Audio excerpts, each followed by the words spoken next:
Good morning everybody, day 3 of the GKA Kite-Surf World Cup here in Cape Verde. We are going to start off with the men. We are still continuing with 100% waves. Wind has picked up a bit. The swell hopefully is going to pick up with the tide. What are the judges looking for? We're looking for surfing. We're looking for the turns in the pocket, variety, maneuvers, utilizing the power of the wave and not of the kite. After we finish with round 5 of the men, we're going to have a break, continue into the afternoon, and then it's the time for the ladies.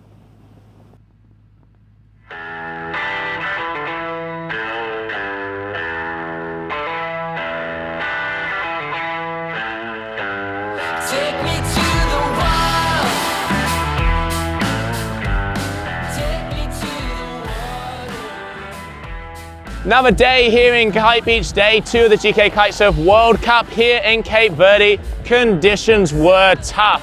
It was windier, but the waves were all over the place. It was like a washing machine out there. The girls and guys did so well to be able to produce the goods they did.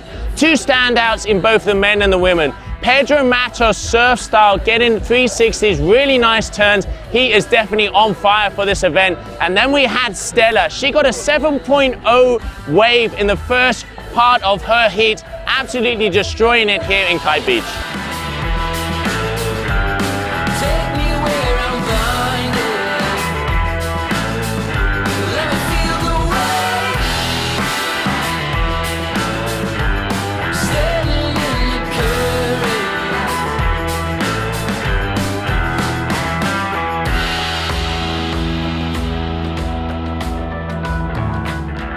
We only did round 4 of the men and women here in Kite Beach today because we are waiting for the machine, the beauty of Punta Preta to come through. There's some energy at the end of the week. We are hoping for that to come our way and close this event as it deserves.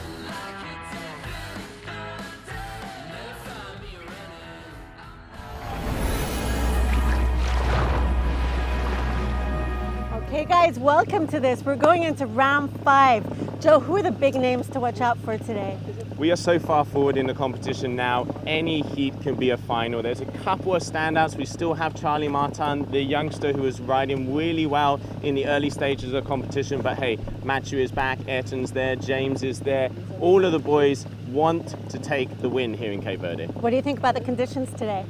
Wind has definitely picked up. I know they've changed the heat duration to 70 meters just to give us a little bit more action and more fun there out on the water.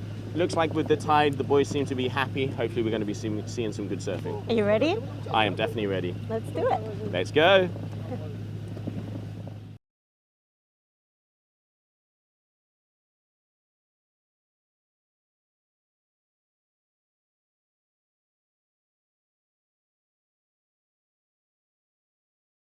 Boy up against Simon Josten.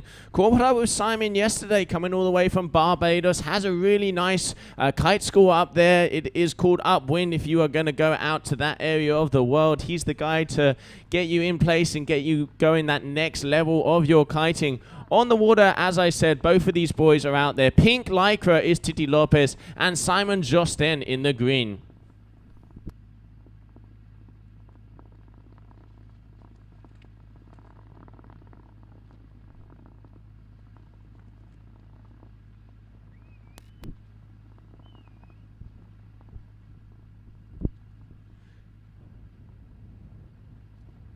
As you can see, it's very hard out there. The sun is pretty much front and center. So we will try and get all the action back to you guys who are watching. Good morning one more time. Day 3 GKA Kite-Surf World Cup here in Cape Verde. The first event of the 2020 season. Great to be back. I'm Josie Ashler. We'll be getting all the action from the front lines, seeing what everybody is doing. What are we going to be doing in this day number 3? First, we're going to start off with round number 5 of the men's. Who are we going to be looking out for? To be honest, this far forward in the competition, any heat can be a final. The level is incredible. The guys are just getting better and better. Every event, they come with new stuff. Waves are challenging out there. Conditions are a little bit hard, but hey, you know, you have to be the most complete kite surfer in the world if you want to become world champion of the GKA Kite-Surf World Tour. There we can see in the green Leica, Simon Josten on his way out. At the moment, Simon is in second position because Titi Lopez has a 10.24 versus his 9.13.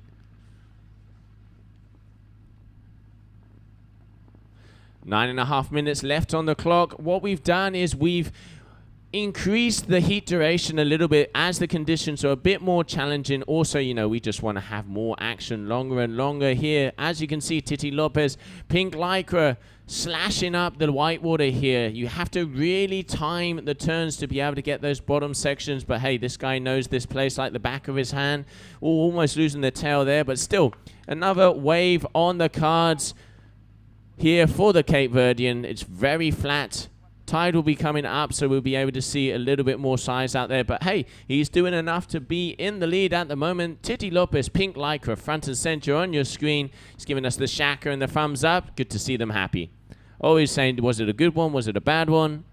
This is the beauty of the technological advances we have now. So we have that live scoring. What you're seeing on the top left-hand corner of your screen is exactly what the guys are being scored for those waves. Format today, we're staying the same. 100% waves, meaning that the two best waves that each rider has are the score that you will see on your screen. So what are the judges looking for? We're looking for surfing. We are looking for turns. We're looking for hitting the wave in the pocket, being fluid, utilizing the power of the wave and not the power of the kite. That is what the judges are after. Simon Josten coming in with speed off of that one. Already had a good check turn, a nice little tail slide off the top. He's probably going to hit it. Good positioning there. It's a flat wave, but he really just hit it in the pocket. And again, just a little bit under the lip on that one. But this is going to be a good score for Simon. He only needs a 5.02 to be able to take the lead. I reckon that might be in that vicinity, but let's see how the judges are scoring because, you know, obviously the scale due to the conditions will be adapted a bit.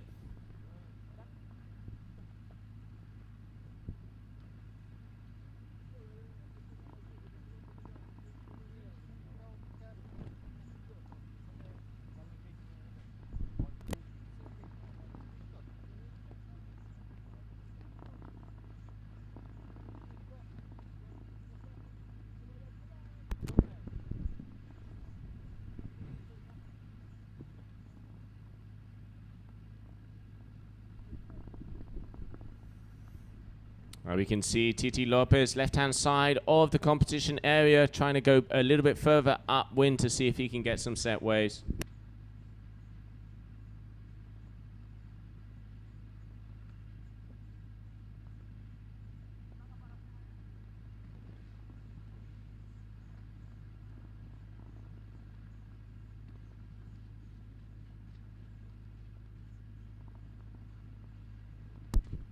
Simon on another wave. He's keeping himself busy at the moment, waiting to see some of those scores being dropped for the last one he had.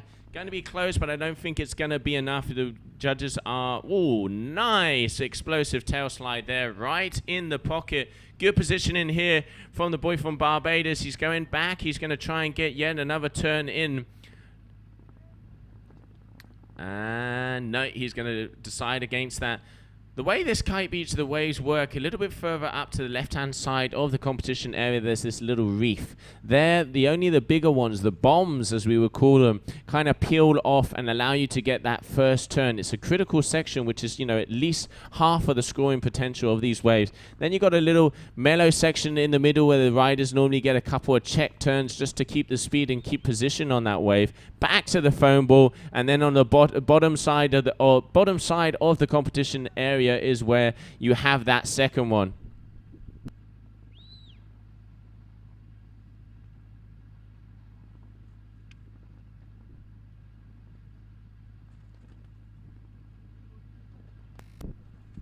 Oh, TD just getting caught up on that rail there, swooping the kite around, so not the best of first turns. See if this wave actually does look like it's opening up inside mush. Can he score it there? Big slash there from the Cape Verdean. Just unfortunately getting the board. His weight was a little bit too far back and wasn't able to get the landing that he wanted to. But yeah, really pushing the power there. So Simon Josten got a little bit closer to Titi. He got a 4.10 for that last one, but he still needs a 5.02 if he wants to take the lead. Just under 5 minutes left of this heat.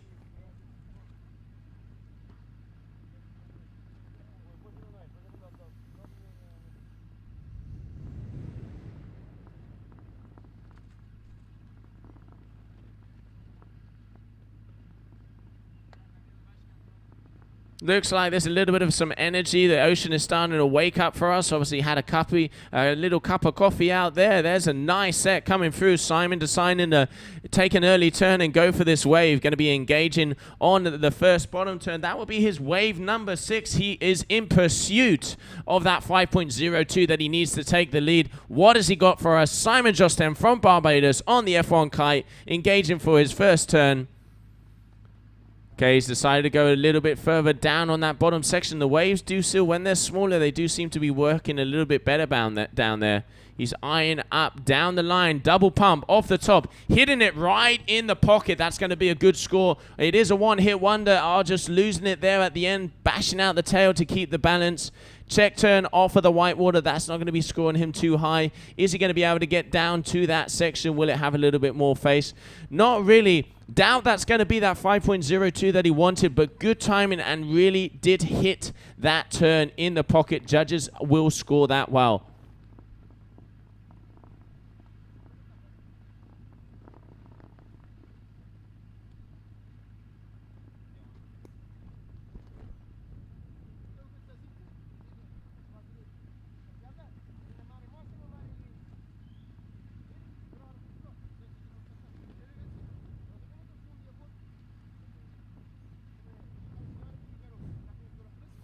Okay, here we have Titi Lopez also coming down the line. Both of these guys are going for the smaller waves. I think they are the ones that open up more. Oh, it looks like he was going to go for the re-entry off the top there, but it's flattened out, so deciding against it. It's quite hard to see with the sun smack in the middle there. Kind of hard to see what is coming out. A lot of these riders will probably go a little bit further out so they can come in upwind. Positioning is key, and selection is yet again key here. We've been seeing it throughout the whole contest. When conditions are challenging, you really have to pick out the good ones, because A, they're the ones that will allow you to do something, and B, if you do the best maneuvers on them, you're going to get the biggest scoring potential. TD Lopez, Cape Verde, and check turn just coming into this little ripple. Low line there, over the bump. Talk about motocross right now. Bumpy, loosey-goosey, big turn off of that second section. That's where the guys can really get the scores. There's a couple of check turns, and there's two real hitters that they can actually get some numbers on the board. Looping the kite underneath him. Double pump. It looks like he's going for. Great timing. Really good timing there for the Cape Verdean. Pretty much getting the maximum he could out of that cross onshore mush that we have here today. Good riding for him, but that is why he's in the lead so far. But this man, Simon Josten, is in pursuit of that 5.02. Just over 1.5 minutes left on the clock.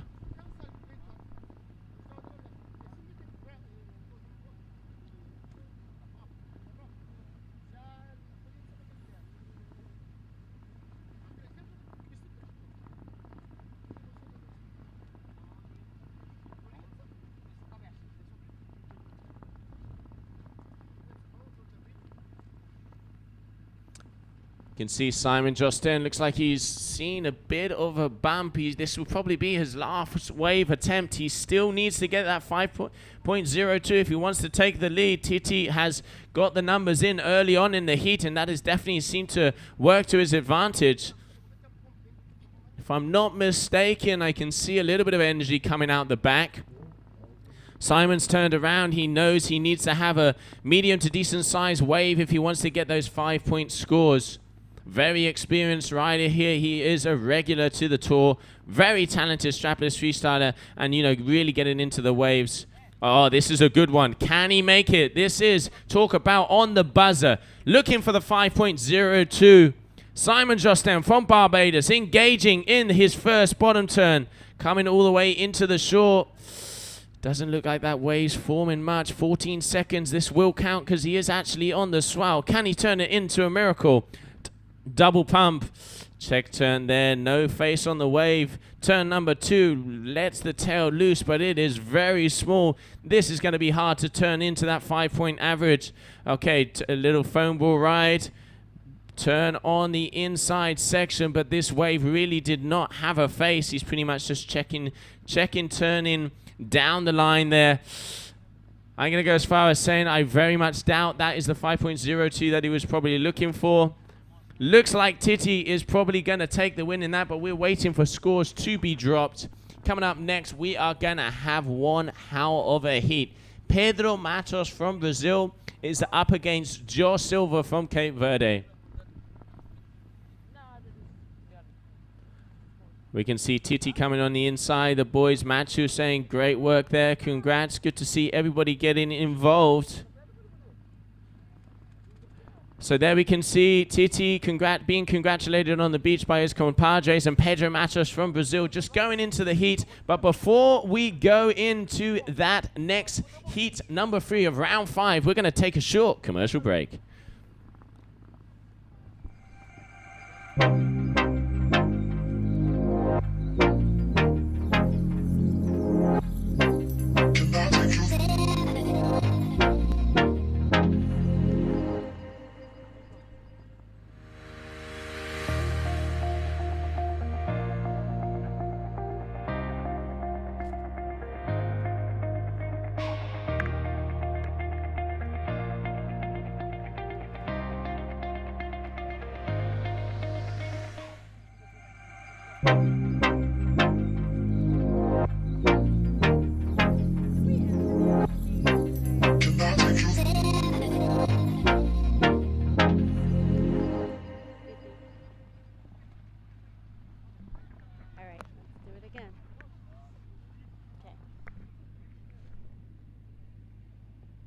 I need this logo in the shots, yeah?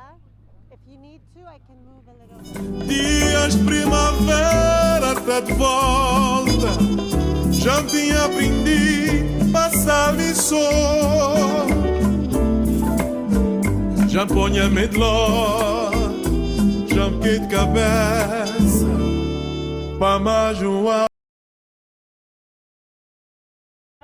Welcome back. There you go. The two compadres just saying high five before we start the battle. They have the two gladiators out on the Coliseum here in front of Kite Beach. Joe Silva with the F1. He is also our event organizer. He is a very powerful rider there. And then we have Pedro Matos from Brazil, regular to the tour. Very talented surfer. This is going to be one to watch.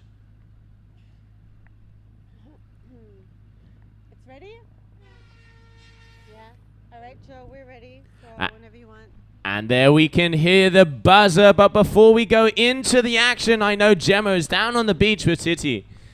Thank you very much, Joe. I'm down here on the beach with Titi, who just completed that first heat of today. Tell us a little bit about how the conditions are this morning. Yeah, the wind is good. It's good. It's a little bit less than yesterday, but the wave is more or less similar as yesterday. Yeah. It was a little bit hard there with Simon. He was ripping out on the outside. I was already all the time looking at this guy ripping also with the heat he had before also. So I was a little bit, I was thinking what to do against him, but I chose the longest wave, so I had a little bit of luck. So I'm happy to go for the next round, yeah. Absolutely, you had a good selection. Are you excited about the possibility of us moving to Ponta Preta for the final rounds of this event? I think so, yeah. I think tomorrow we will have something at Ponta Preta. If not, after tomorrow for sure, so hopefully to go there for the last round, let's say. Awesome, well, Titi, thank you so much and good luck for your next heat. Welcome. Thank you very much. Back to you, Joe. Thank you. you. Thank you. Congratulations, Tiddy. Great ride in there. And as he said, hopefully we'll be able to move to Punta Preta over the next couple of days to be able to end this competition as it deserves in that beautiful peeling right-hander that we know.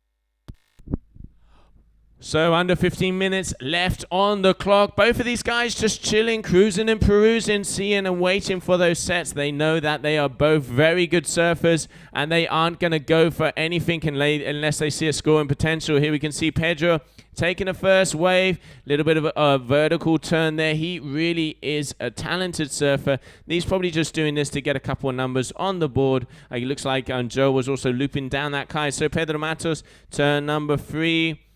Just a couple of check turns down the white water, making sure that he just stays close to that foam ball. He really does utilize the power of the wave, which is what the judges are looking for. This looks like he's got a nice little section. Can he make something of it? He does go up, and again off the top. Brazilian Pedro Matos looking to see if he can get something the other way. Oh, looks like Joe lost his kite there. So both of the boys are going to have a score coming up on the cards. Going to be interesting to see. Didn't quite see what Joe did there, but Pedro had 4 normal turns, just, getting loose first heats of the day, getting their hair wet, just getting, getting the pistons firing, as we always say. Going to be interesting to see what the judges are scoring for those. 6.10 for Pedro. You can really see that they will reward that verticality. He does go past that 0 angle. That is why he's getting those top scores. And Joe just waiting to see what's coming in now. 4.23 there for Joe. So these boys are already throwing down straight off the bat.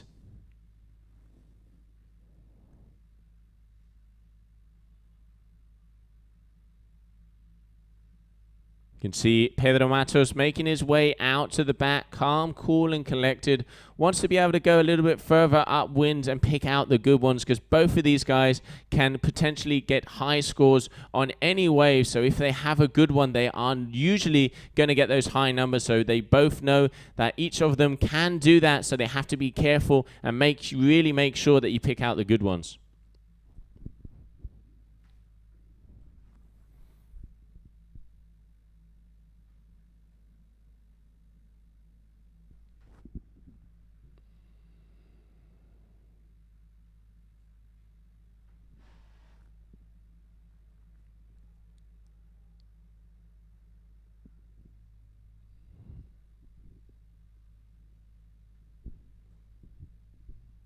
Pedro Matos on the inside, scavenging. Looks like he is going to connect to this wave. Okay, so looping the kite down. First bottom turn. Huge. Just look, he points that board pretty much to the sky. The judge is really going to like that. Nice. Cut back, check turn. Good section again, hitting the wave in the critical point. Can he make it way down? He got a little bit off balance there. Can he make it down to the bottom one? Once again, getting that board as vertical as possible. Okay, Pedro Matos inside section. Letting the tail loose a little bit there. Interesting way how he really just points that board up and is able to get the verticality out of such a small wave. These are going to be high scores, and he is going to be a difficult contender to get past. Joe Silva, oh, this looks like a nice one. Look how powerful. He has such an amount of power throughout his turns, looping it around. Okay, going to be engaging in turn number 1. Bit of a foam climb, really letting the tail loose on that one. Now he's going to be looping back. Section number 2 does look like it's building up. Going down, he's going to be looping it left, right, center. Okay, timing. Can he get it on the top? Great timing there. Really hitting the lip right when it was about to go. And again there. Nice ride here from Josh Silva. Foam climb here just to get back down to that bottom section. is going to finish it off with a good turn on the inside. That's a much better wave there for Joe Silva.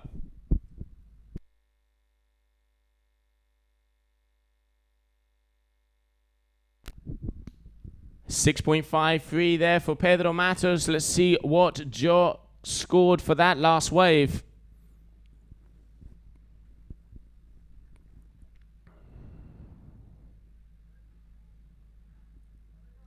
And a 4.70. You can really see the judges are rewarding the fact that Pedro is hitting that 0-degree vertical angle. Maybe not going as fast as the Cape Verdean, but he really does, pay attention to detail to get that board right up there. Two completely different styles. Joe maybe needing a little bit more of a bigger wave, because when this guy has speed, he absolutely rips it apart. Still early days in the heat. 10 minutes left on the clock.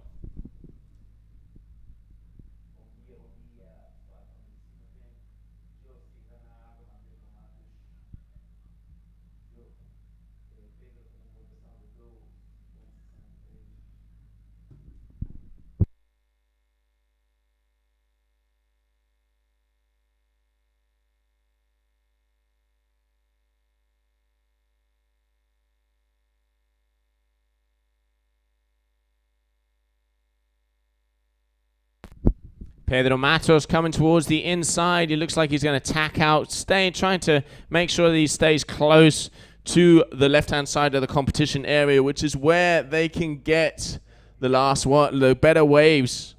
You've got that little reef up on the left, and those are the ones you want to try.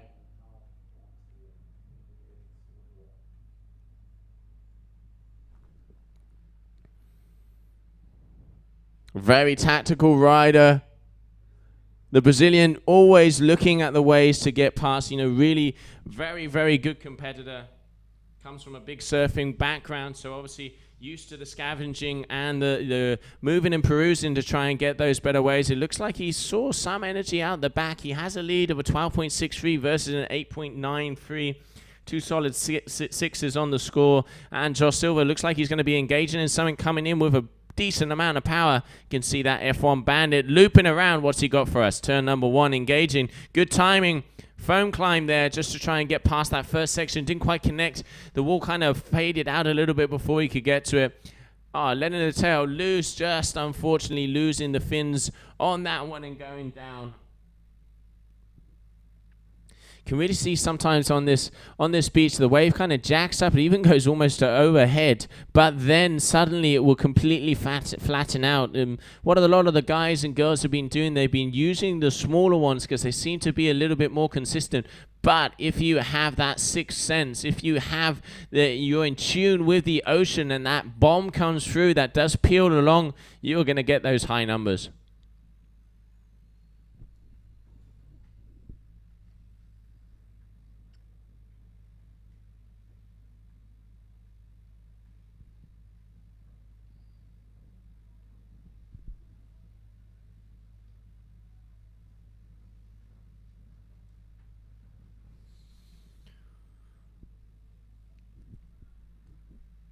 Okay, we can see Pedro coming towards the shore. Is he going to be going on that? He's looking behind him to make sure if he sees a better wave. Okay, going backside, so it probably does mean that he is going to engage on this one. Do see a little bit more energy out the back, so going to be interesting to see what he does here. Just bobbing around to see if that one does open up. No, he doesn't look like he's too happy with that, so he's going to go back out by the looks of it. Close eye on Joe. Okay, looping the kite around. He has decided to go for this little section. Pedro Matos from Brazil, pumping in. Big turn off the top. Not a lot of speed, but does get that board pointing up. Really nice how he does that. Smaller wave, though. I'm not sure he's going to be able to get a big score on this, but if anybody can do it, it is him. Turn number two. Looping it around. He's going to be engaging into the three turns here. Little check turn coming back down to that bottom section. What's he going to got for us? He is timing it. Can he get it right on the sweet spot? Boom! Yes, he can. Okay, a little bit of a hair wipe there. He is happy with that one. You can see, as James Crew said yesterday, claim no claim. Pedro Matos from Brazil, front and center, pink lycra. And he answering here in the green. We have Joe Silva. Seeing if this one works up. It does look like it has a decent amount of face to it. Or he might have decided for the one in the back.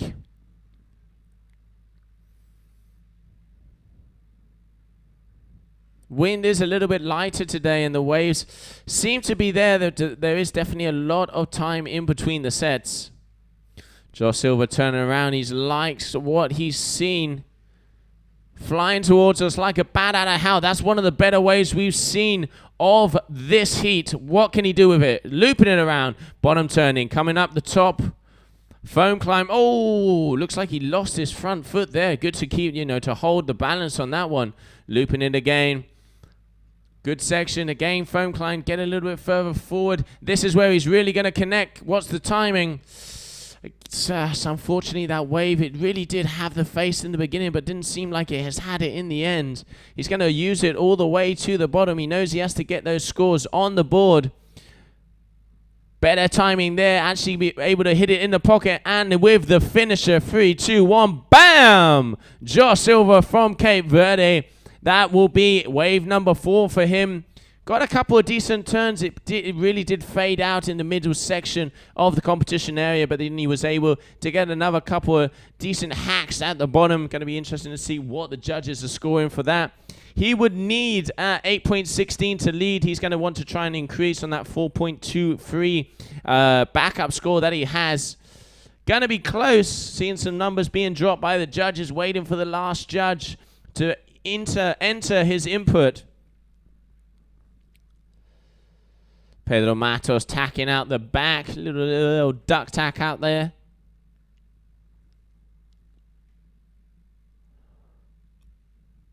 Gaining some speed, Pedro here. It's as if he saw something. But yeah, I can't really see it from here. But their perspective is about as close as it gets. He can feel the ocean.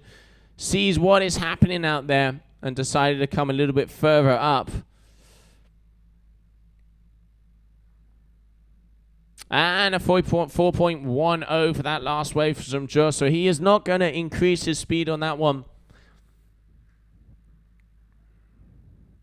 Pedro Matos has decided on this inside roller, taking a little bit of a low line. Okay, big carving hack. Beautiful cutback there from the Brazilian.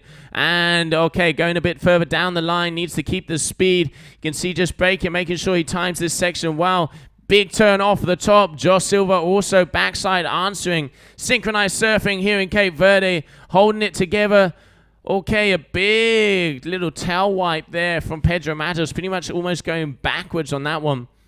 Looping the kite down. This is that inside section. This is when the boys and girls finish off the wave. What's he got for us? Again, going vertical. Low center of gravity. Going to be happy with that one. That big, and a little varial there. That's a good way to finish it. Pedro Matos, pink liger from Brazil, front and center, riding for Duotone at the moment in the lead with a 12.86 average.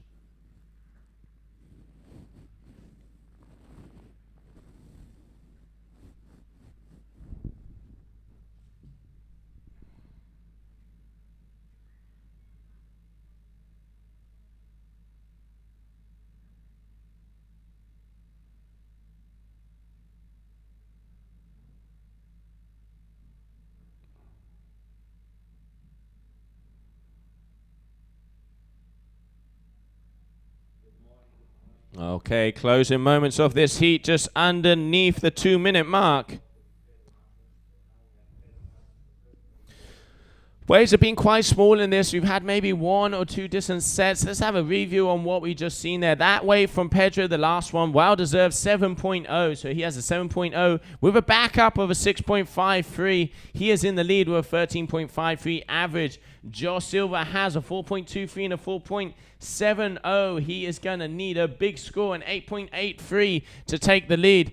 Anybody can do it. Joe Silva, this is his playground. We are right in front of their center, the Joe and Mitu Kite School. If you're going to come down to Cape Verde, pretty much just bring your board shorts. They got all the new F1 gear. You rock up. You got good beer, good pizzas, insane conditions. They have all the new 2020 equipment here for you to just pick up, enjoy, and have some fun in this beautiful paradise. Josh Silva, big hack off the top. Got the timing right on that one, really hitting it in the pocket. But unfortunately, didn't look like he got that first turn in. Just waiting to see what happens.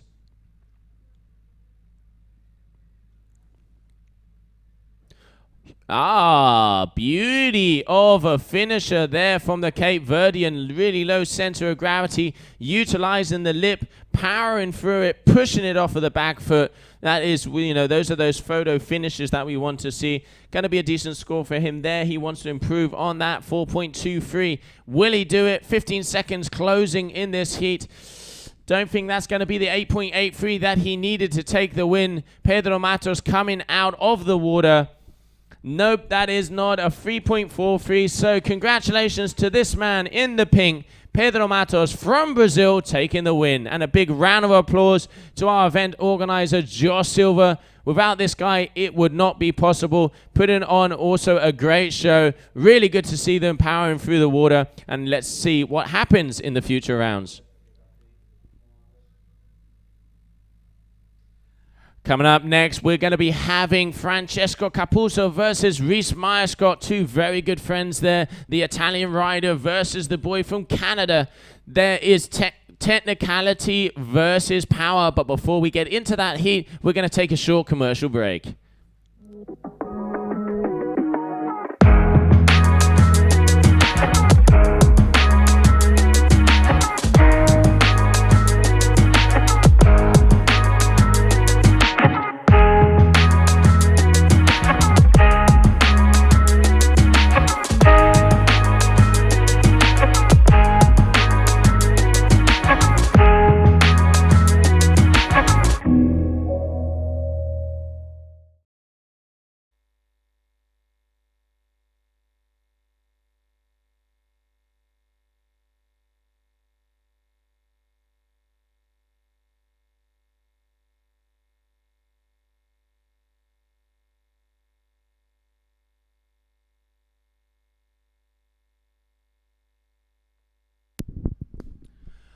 Little bit of overview of the beach there. You can see beautiful sunny water. Really good to see everybody just getting down to the beach. Coming up next, we have Francesco Capuzzo versus Reese Myerscott. On the left, the RRD rider from Sicily.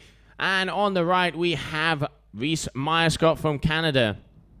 But before we get into the action of this 17-minute heat, which will be heat number 3 of round number 5, we're going to go down to the beach because Gemma has Pedro Matos.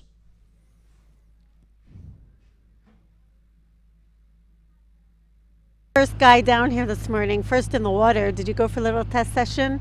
Yeah, like this wave is very hard, onshore conditions are pretty tricky, and I went early in the morning to adapt to my board and just to feel comfortable. I think I got that, and just to understand more the wave, and I'm so happy with this heat. So now I'm in the quarters final.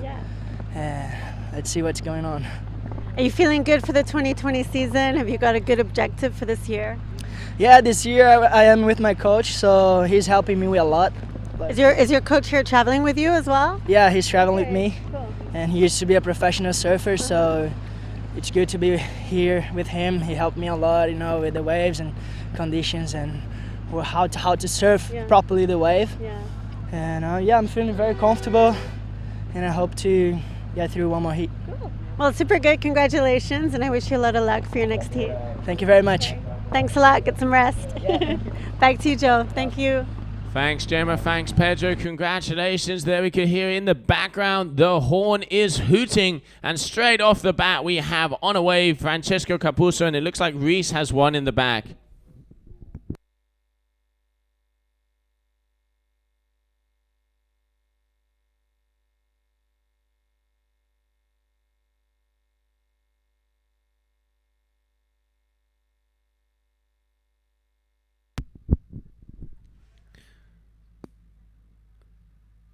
Francesco Capuzzo, a good first turn coming through the second, powering through, nice, engaging, really keeping the flow, keeping the speed. Judges are going to be liking that. That is turn number 3, good timing off the top, trying to go for a little air, not quite getting the board underneath him. Really good way to save that. Talk about balance, he's got cat-like reflexes there, the Italian.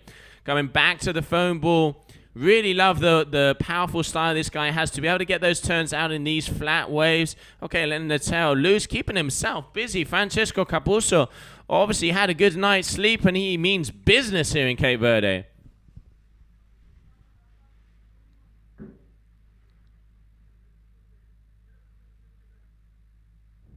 Okay, here we have Reese Myerscott. This guy had one hell of a banger in Dakla. Surprised us all, going all the way to the podium. Absolutely killing it there out on the waves. And look at that turn just to start off. Okay, going backside, looping that Ocean Rodeo kite around.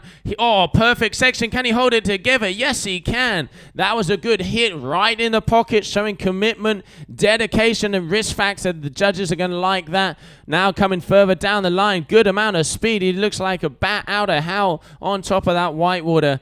Needs to start connecting that bottom section if he wants to get a higher score. Waiting for the numbers to be dropped from that last wave from Francesco. Reese Myerscott, ladies and gentlemen, front and center, green lycra.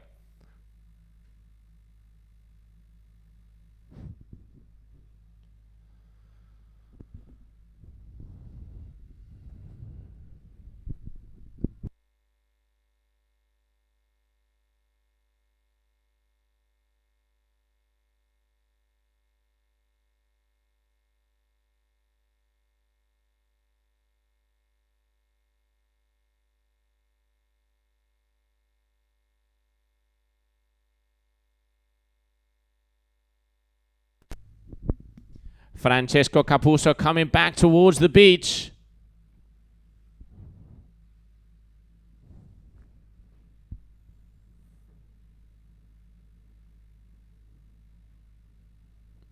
Looks like he's got a good set wave there.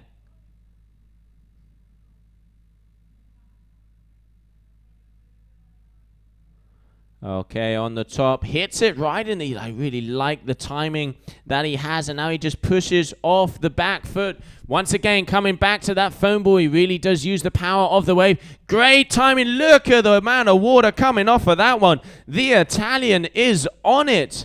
That was one of the nicest turns we've seen so far. Interesting to see the different styles. You can really see pushes off of that back foot. Doesn't go as vertical as, say, maybe Pedro Matos, which obviously he's not going to get the numbers that Pedro were getting, but he really did connect those two sections well, and the judges are going to be liking that. Reese Myerscott at the moment in the lead with a 5.73.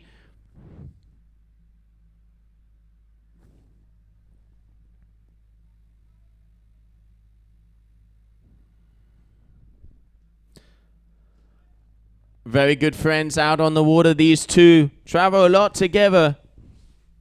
Great to see the whole family vibe that the tour has. You know, in the end, you're traveling around with your friends, just enjoying the different conditions. Cape Verde has mixed us up a bit. We were here expecting perfect Punta Preta. Hopefully we will be able to get those conditions by the end of the competition. It is looking like there's a little bit of energy. That is why today we're going to be running round number 5 of the men during the morning, and then round number 5 of the women during the afternoon, utilizing both of the best points of the tide. And then hopefully tomorrow or the next day, as the energy, as Poseidon sends us those perfect right-handers, we'll be able to end this competition with a bang.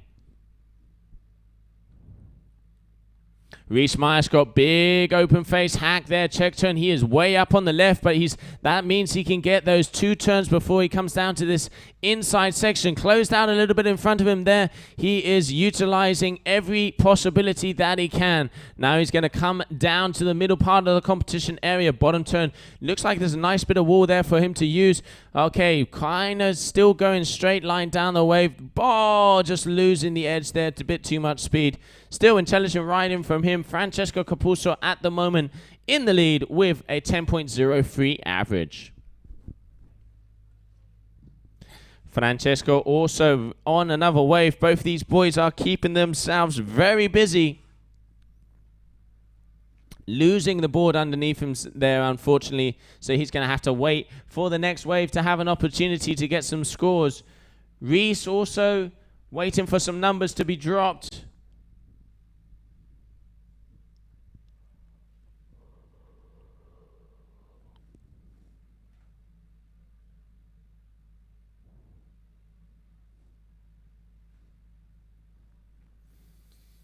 Reese a 2.53 for that last wave, so he's looking to see what he needs to be able to go through to that first position. He would need a 4.30, so he's already scored more than that with his first wave. So early days in the heat, what are the judges looking for? It is a 100% wave. Top 2 waves are the ones that score, that give them the numbers to go through to those future rounds. They're looking for commitment, dedication. They're looking for hitting the wave in the pocket, flowing, using the power of the wave and engaging with the kite to your advantage, not substituting the power. 10.03 for Francesco at the moment in the lead, but he only leads by 1.77 over this man in the center with the Ocean Rodeo kite, Reese Myerscott from Canada. Reese definitely taking the upper hand. He is going to the left-hand side of the competition area. Really likes that you can see all the way past the reef there. Really on the corner of the competition. Obviously has seen some sets. He's a very tactical rider. Has been looking. I know he was down there with his music, just checking out the conditions. Must have seen something that he's liked, and he's decided to take that strategy. Did work for him on the first wave of 5.73, but unfortunately on that second one fell off a little bit too early. Waiting for another set to come through. 10 minutes on, still on the clock, at least time for 2 to 3 waves.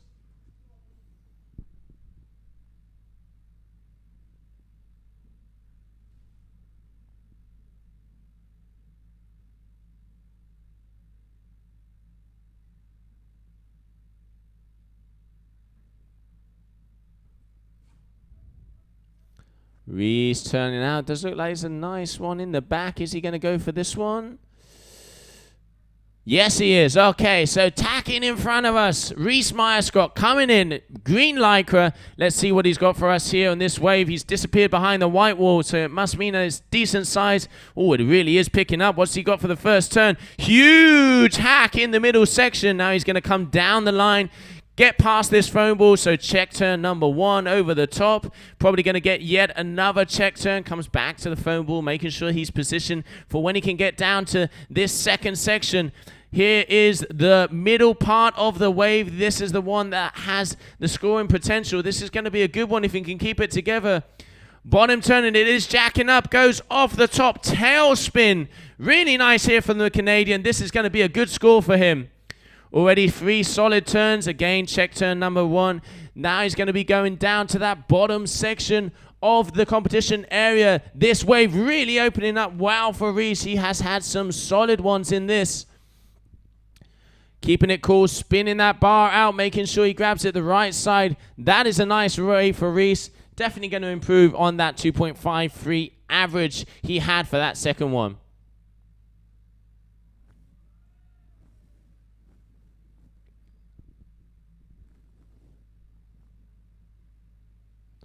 Francesco Capuzzo looping it around.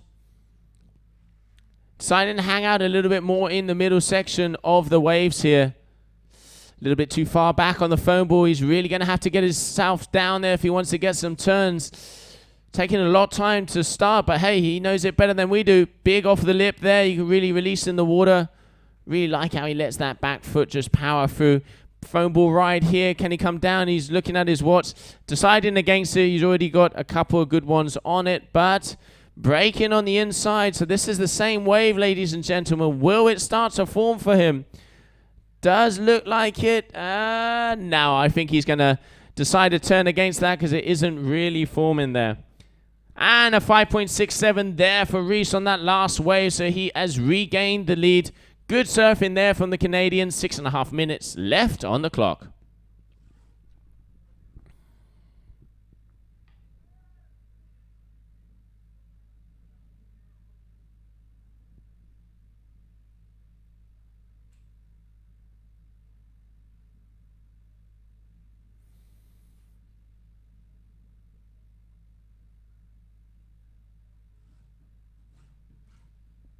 Okay, Reese looking to try and come further up again. It really has been working for him, going to just past that outside reef. Calm, cool, and collected. Very talented rider. He does pretty much all the R&D for the Ocean Rodeo brand.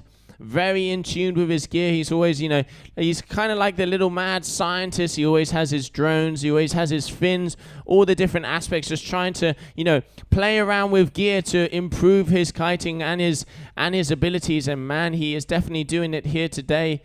You can really see he's been here for quite a while, and that is a nice wave right there. Looks like there's some energy coming out the back, and he is once again right in the pocket.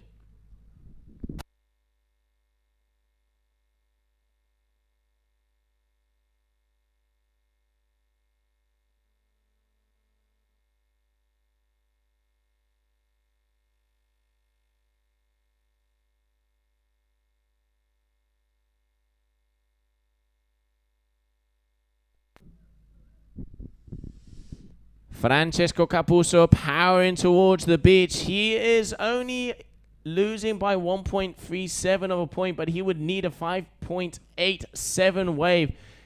Very close to getting that on his second one, so more than capable of getting those scores, but those kind of numbers, he's going to definitely have to wait out for the bigger waves to be able to get into that scoring vicinity.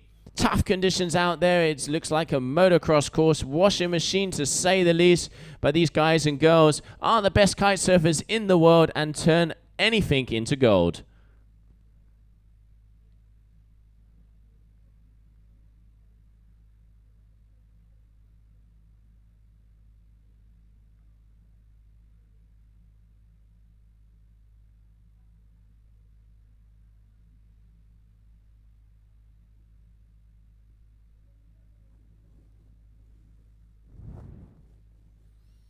Both of them deciding to stay up in that left-hand corner.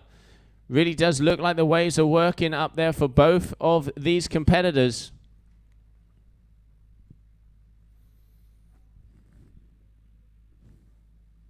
Bobbing around, just trying to wait out the set. 4 minutes on the clock.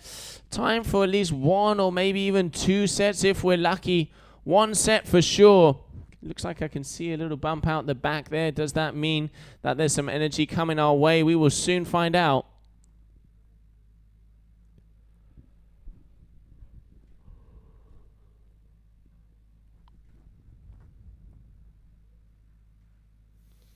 Reese looks like he's going to decide. No, it decided against that. I was having a look to see if that one was working, but it doesn't look like it is going to be opening up too much.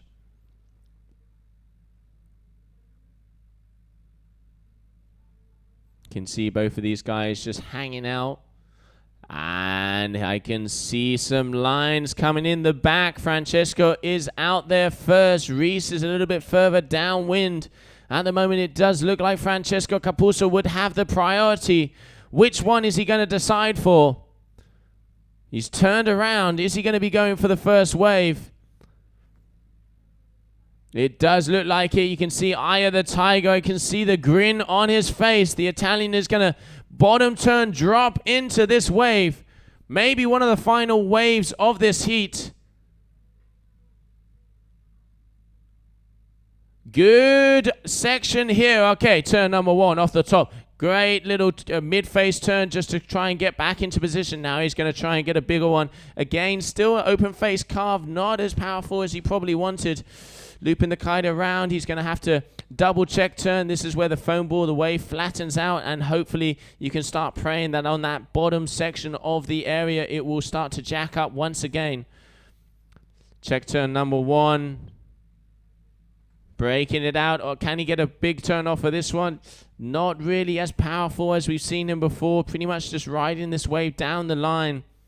Pumping it more than surfing it. It's incredible to see. The wave did really start off with a good amount of size, but then just as soon as it hits that middle section, it just completely gets bulldozed and just flattens out. So yeah, not what he was probably looking for there, Francesco.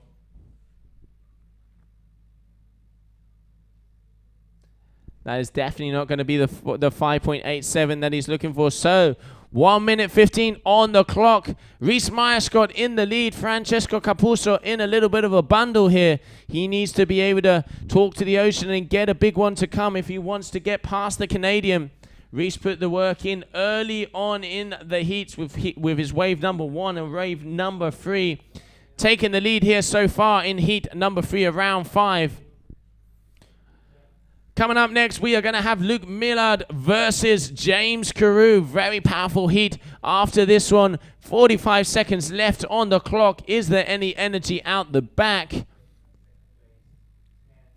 I mean, as we've been saying throughout the stream, when we get to this part of the competition, any heat can be a final. All of the guys absolutely rip out there. But, you know, it is in the end who can pull it off in the moment and on the day. So far in this heat, Reese Myerscott has had the upper hand. But this man, Francesco Capuzzo, wants to try and take it away from him. Unfortunately, going over his front edge there. Not being able to get on that wave. 13 seconds left. Will he be able to get another ride before the buzzer? Closing moments of the heat, and it looks like Reese is eyeing up a wave as well. 2, 1, so... Waiting for a score from Francesco. Reese, nice turn there, just losing the back. You're kind of catching the back edge there and falling off of his board. But still to be confirmed, it definitely does look like Reese Myerscott is going to take that heat, just waiting for some numbers to come in from the last judges. We will be having Luke Millard and James Carew in the next heat. Francesco Capuzzo walking out the water. It's official. Yeah, Reese Myerscott is going to take that win. Congratulations to him. Great riding from both of them. But yeah, hard conditions. Francesco just wasn't able to find out that backup wave that he was looking for.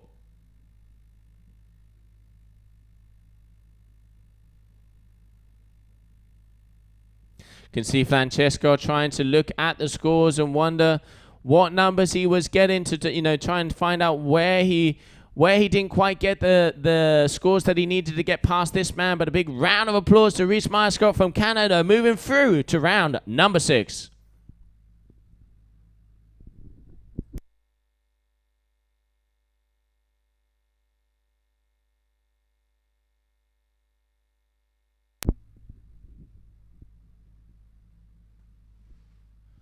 We can see Mr. Carew in the green going out. And there we have Graham Harney congratulating his teammate there.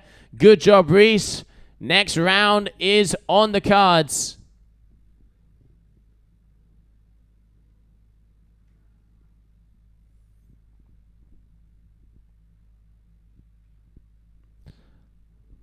See everybody just chilling out along the beach, trying to start to watch these heats. The girls will be coming in the afternoon.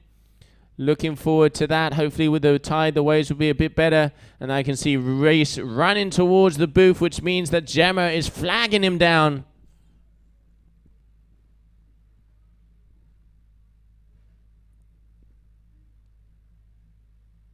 Nikola Adabjiev there, stretching himself out, making sure that everything is loose and everything is ready.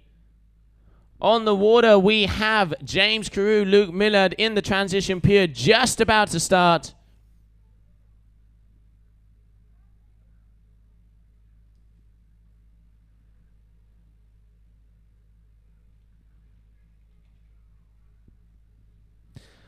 Okay, so yeah, just coming into the end of the transition period for this heat on the water. But before we get that, Gemma, how is Reese feeling? Thank you, Joe. Reese, I think you're feeling okay. No, you're just having a moment there. Amazing performance. You had such a great end of the season last year. You're starting the season really strong once again. What's your secret? I don't know. There is no secret. Just I've just been really calm. I don't have any nerves here at all. So just feeling prepared, I guess. So yeah. Can you tell me what kite you were riding, what size? Tell us a little bit about it. Yeah, so I was on the 9-meter Ocean Rodeo Crave. It was pretty good. Yeah. I felt maybe a little overpowered. I probably could have gone on an 8, but it was good. Okay. Do you feel comfortable in these conditions that we had this morning? Yeah, I'm getting used to it more. I haven't done too much riding in onshore backside for me, but it's very similar to onshore frontside. You're just going the other way. So just took a few hours of practice to get into the groove a little bit. Yeah. Well, great job, Reese, and I wish you lots of luck for your next round. Thank you. Thank you very much. Back to you, Joe. Thanks, Reese. Good job. Oh, awesome stuff. Well done, huh? Super good. I gotta go see Francesco now. Yeah.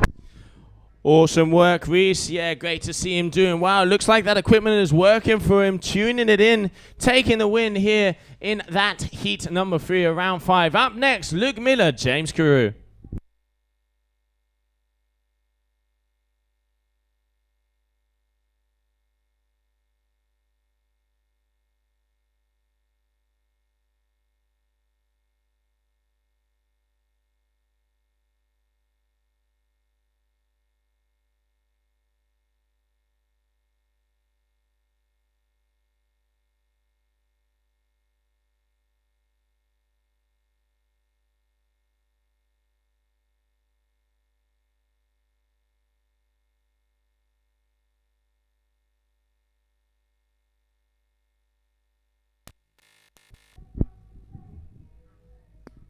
Okay, so that heat is on the way. I can already see some scores being dropped. James Carew, 4.5 on the board already, and Luke Millard with a nice wave here. Keep it together. Can he get off of that?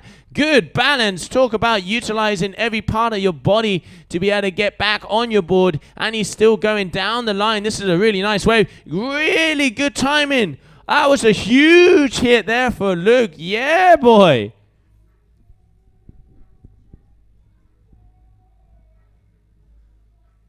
And here we have James Carew in the green lycra all the way from Australia, from down under.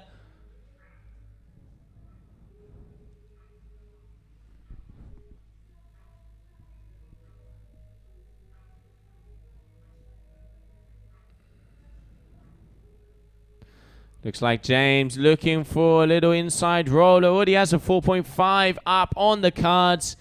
He's going to hang out the back there.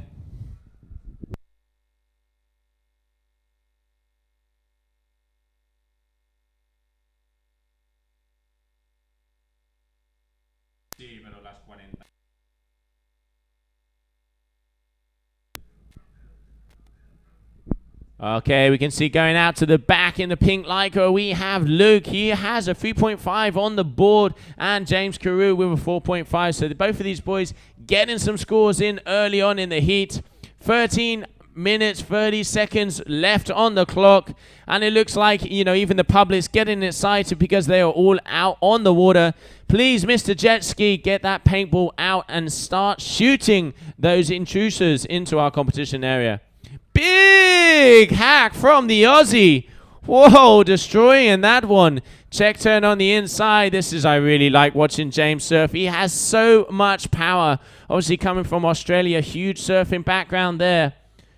Okay, good amount of speed. Is he going to go for this section? He does. Letting the tail loose. Open face hack. Looping it down again. One more turn. Got an inside section here. Can he time it right? Looks like he can. Oh, big backside air. Ah, just not quite getting the board underneath his feet. That's the first backside air we've seen. Saw a very nice one from Ayrton in day one. Kiket yesterday also going off the wave and trying to get it. Even we saw Stella, the core rider, completely surprising us, coming out of nowhere. Yeah, really good to see everybody mixing it up. And obviously, you know, you get into those rounds where you have to leave everything on the table.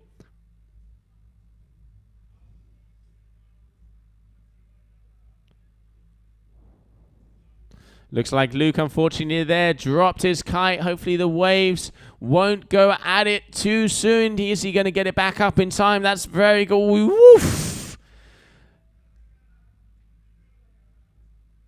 Okay, James Carew coming back at us. He has a 5.23 for that last wave, a 4.50, 973 average.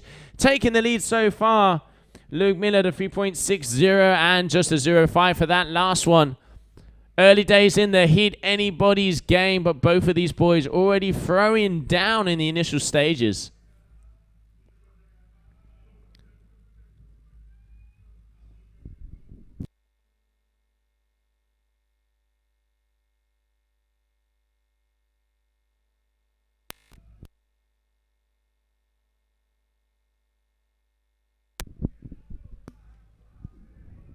James looked like he liked what he's seen there. He is coming towards us like a freight train. Okay, coming at us with a very nice wave. James Carew, good section. Open face hack, pretty much laying completely flat on the way. Very beautiful turn. Really like the surfing here of James. Turn number 2. He's going to go underneath the section, come off the top. Little bit of a bottom face turn there, not going as vertical as he probably wanted. Now he's going to be looping down. See, just a check turn there. There's an inside section. He's going to be braking to try and time it to hit it just as the wave is going to break. Oh, he does. Good timing. Vertical. Little bit of an airdrop. The Australian James Carew for his wave number 3. Going to be a good scorer. Action-packed heat. These boys are going to keep me talking for the whole 17 minutes. Luke Millard, bottom turning in. Check turn, just getting towards that second section. This is the one that jacks up. Can he time it right? Does look like he can. Right off the top, just, keep your balance. Unfortunately, going down, the white water got the better of him on that one.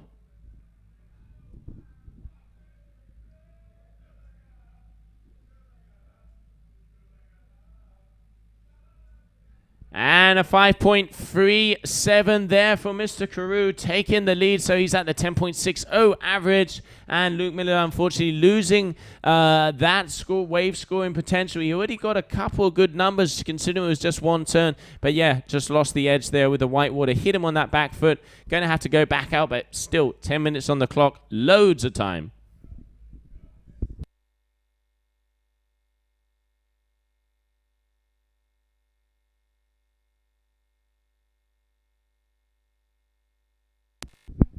It is an Australian standoff out there. Both of the Aussies are going toe for toe. 10.60 and a 5.37.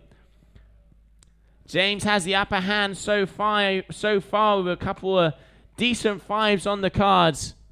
Luke had a good initial score and just waiting to get a better backup one. Both of them tacking up wind to try and go further to the left-hand side of the area, where it does seem like with this tide, that's where the waves are coming in.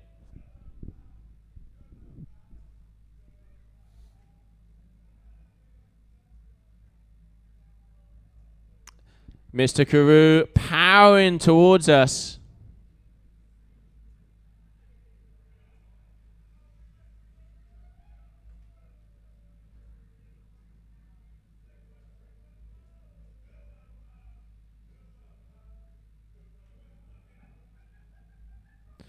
Yeah, James also doing the same, just making sure he stays up. You can see the little reef there. That is where the boys and the girls are grabbing the better waves. So just making sure that they're in position. So when that set does hit, they are ready to rumble.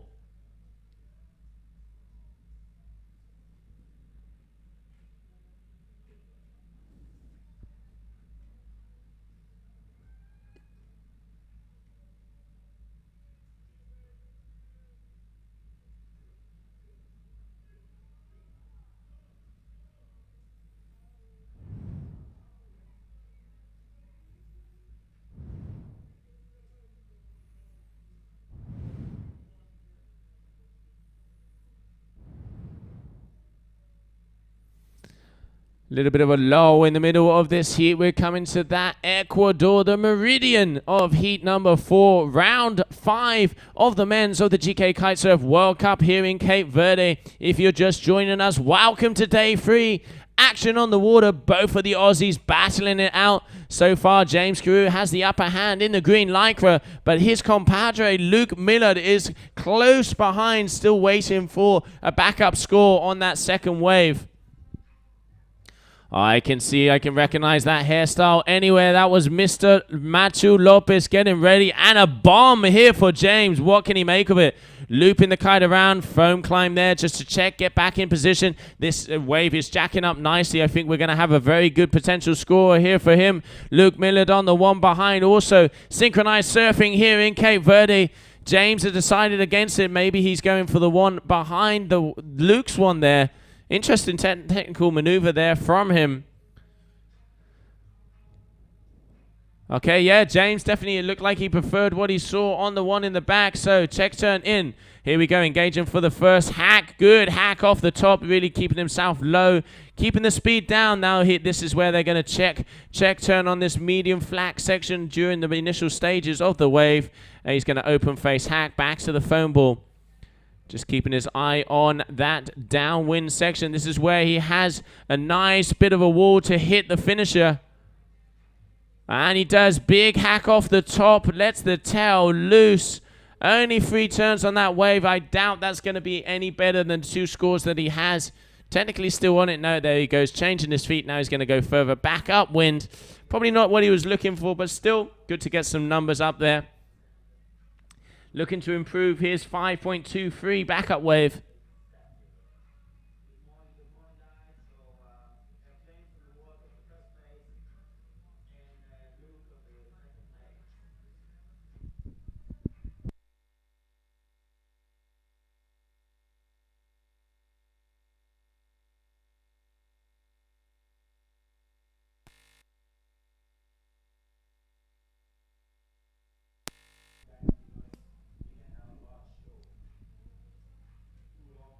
Both of the boys going out the back. 5 minutes on the clock. Time for at least 1, maybe 2 sets. James here tacking in the front section. Has he seen something? I think he's just trying to maybe get a bit further upwind on the inside part of this competition area.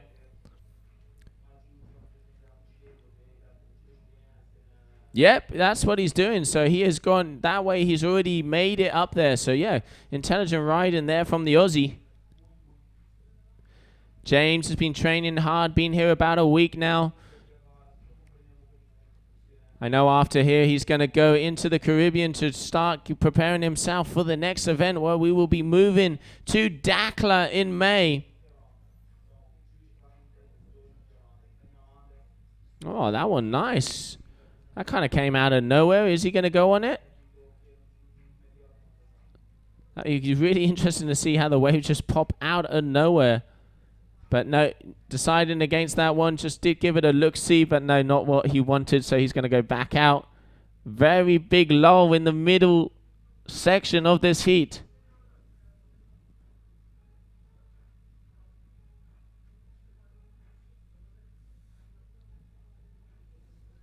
Luke Millard also looking to improve his backup score. He has got closer to James there with that 3.83 from that last wave.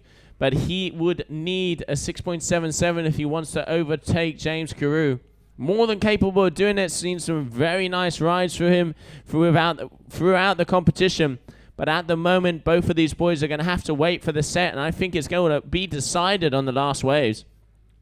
Okay, Luke looks like he liked what he saw there. Good wave, good first turn. Big hack off the top. This wave's opening up nicely. Come on, mate. Keep the speed, go down. Turn number 2. Again, perfect timing there. Oh, just getting the board from underneath his feet. Didn't quite get it into position and even dropping the kite there. That was unfortunate because that was a very good hack there from Luke Millard. James Carew on his way out. Hunting, scavenging. Wants another wave.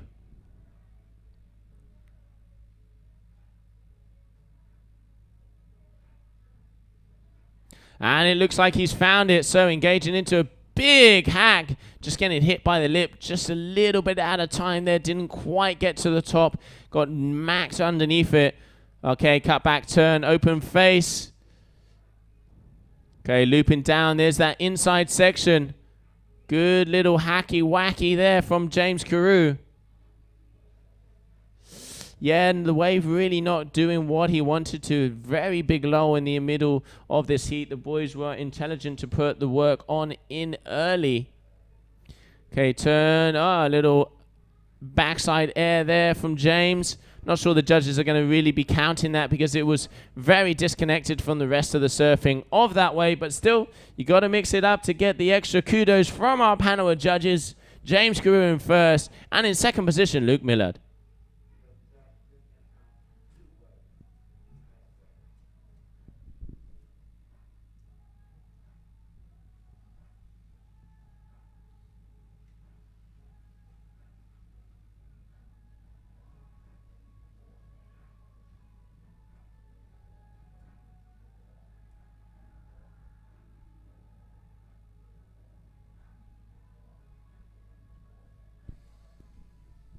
You can see Luke just on the top hand left where those waves have been coming in all day, waiting to see if he can get another last possibility of taking this heat. He would need a 6.77 if he wanted to overtake this man here, James Carew.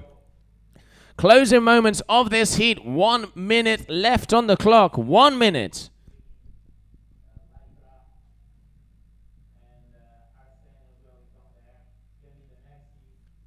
So it looks like James is taking on his last wave of the heat. Big first turn. Just waves really are not opening up for these guys. Open face hack back to the power zone, utilizing that foam ball. Okay, whoa! Looked like he span out on that one. Unfortunately, losing control of his kite, and I think that went down. I can't really see. There's his head, so he's bobbing around. He's all right. Luke Millard, okay, last opportunity here. It's a good wave. 6.77 is what he would need if he wants to take the lead. A little bit too far down in the foam ball. The wave has almost got the better of him there. Turn number 3. Bit of a straight liner. Really needs to be going a little bit more vertical, going past that 0 degrees. Still on the wave, but this is going to be very hard to get that 6.7. Check turn there. Back to the foam ball. You can see it's really flattening off. Toe side air reverse there. Having some fun. Luke Millard. Just chilling it around. That will definitely not be enough for a 6.77. What that means is James Carew will be going through to the next round. Congratulations to him. But a big round of applause to that man, Luke Millard. Great surfing. Look forward to seeing him in future events. Coming up next, we have round 5 heat number 5. Arsenio Diaz and Matthew Lopez. Bear with us because we're taking a short commercial break.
Dias primavera tá de volta. Já tinha aprendido passar lição. Já ponha medló, já fiquei de cabeça pra majuar.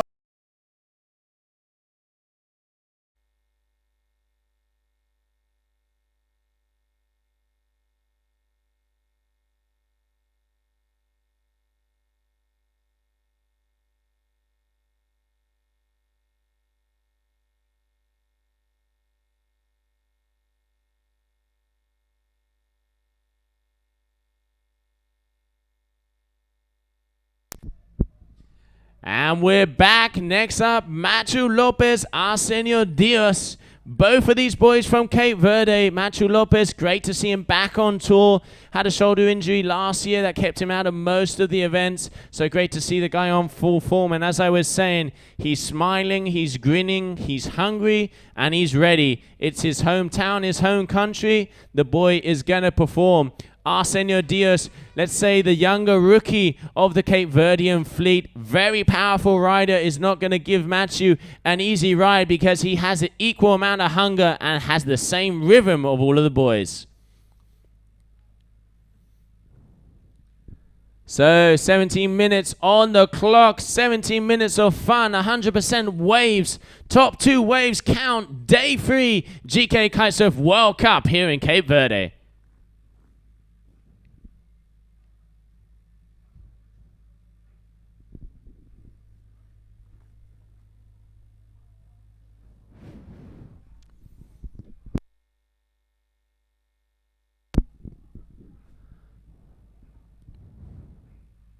There we have both the boys just shooting around, trying to watch and see what they can find out there.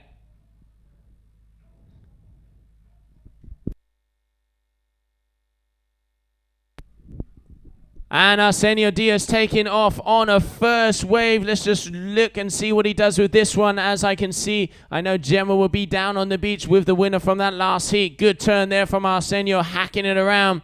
One more time, smack off the top. He is active and angry. Arsenio is definitely here. Boom! Nice turn there from him one more time. Linking the maneuvers together. Really good ride in here from the youngster. Great to see him opening the heat with that. But before we get into more action, let's go down to the beach. Gemma has James Carew. Yeah, James finally decided to join us for his interview. It took him a little while, but we got him here eventually.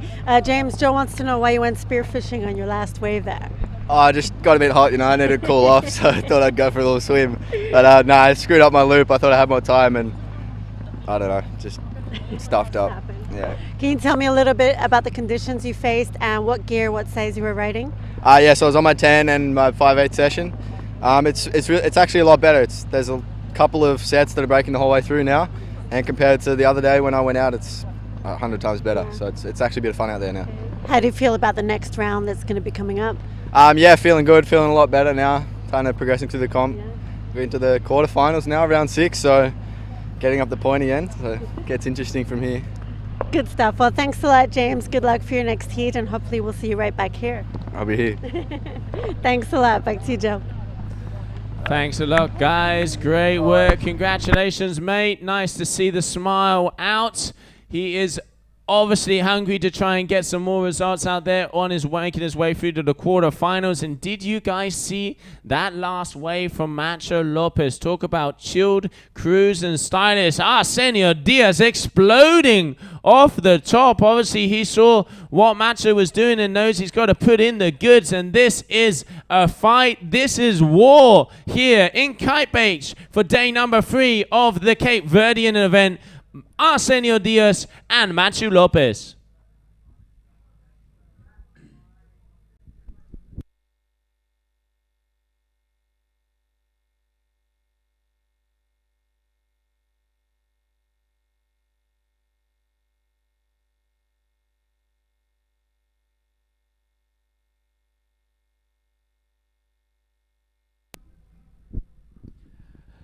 Machu eyeing up the back side, the back section of this competition area. Looks like he's seen a little roller. Had a very nice first wave, 6.27. Arsenio keeping himself busy. 8.27 on the cards. Here we can see the duotone rider, Mr. Tropical himself.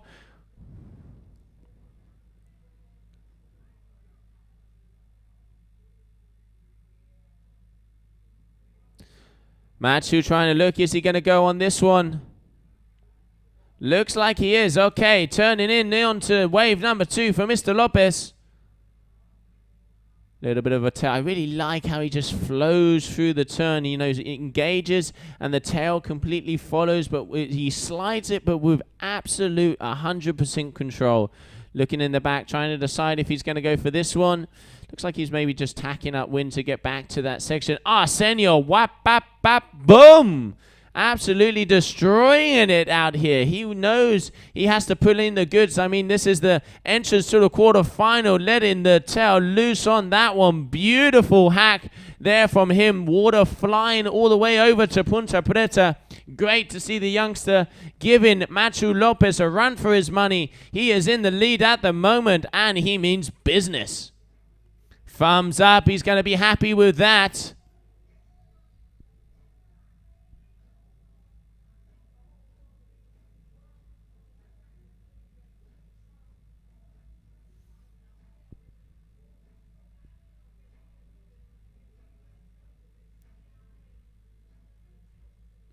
Okay, Machu engaging, first bottom turn, great timing. Look, boom, right in the pocket. Whoa, how did he keep that together?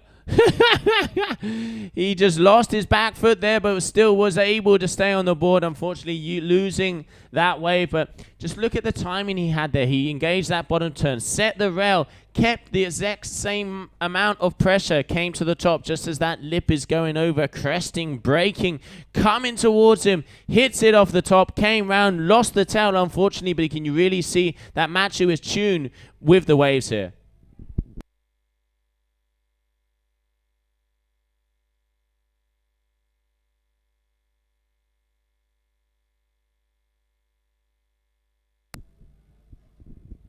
There's the image of the warriors of the Coliseum of Kite Beach here for the GK Kite-Surf World Cup in Cape Verde. Matthew Lopez duotone on the right. Arsenio Diaz RRD on the left. Arsenio looks like he's going to drop into a wave, and I think Matthew's looking at the one behind them. So far, Arsenio in the lead with an 8.97. Matthew Lopez with a 0.8 for that last wave, not improving on his backup score. Big open face turn there for the Cape Verdean. Saw some images of Matthew he showed me the other day of a trip he's done recently. I cannot devour any type of information, but let's put it this way. Your mouth is going to drop because it is insane, some of the images that he has. We'll be seeing that throughout the Kite Surfing World magazines, I am very sure, and the video is going to blow us away as well. Really concentrating on getting some nice surfing trips in there, and this is why at the moment Matthew Lopez is running in the lead after that wave, because that is definitely going to be better than that 2.6 he has. Arsenio Diaz spinning it out. Man, this is a much better surfing that we saw from him yesterday. He was a little bit nervous. So there he says, yeah, Matthew just making sure, dude, am I first and am I second? Getting the information in, but he is actually going to move forward to first after that wave.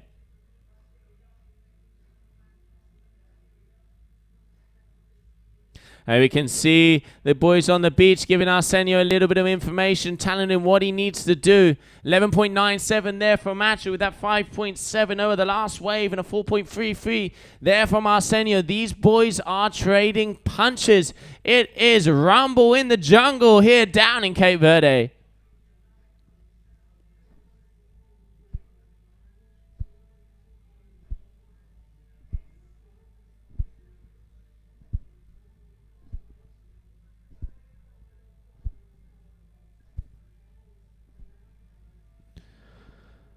Looks like Matthew Lopez has seen something coming towards us. I can see a wave kind of semi-opening. Is he going to be going for this one? Yeah, there's the loop of the kite coming down. Okay, engaged, double pump. What's he got for us? First check turn off of the white water there, coming in for number 2. Check turn number 2 coming down the line. It doesn't seem like it's opening as much as it did before.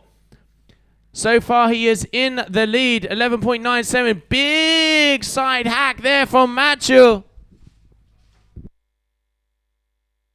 Another big turn there on the inside. Very good wave here. Letting it loose. Really like the way he broke the tail midway through. That wave going completely backwards. Going down. Leaning. Eye of the tiger. Karate Kids-like reflexes there. Matthew Lopez, ladies and gentlemen, is back.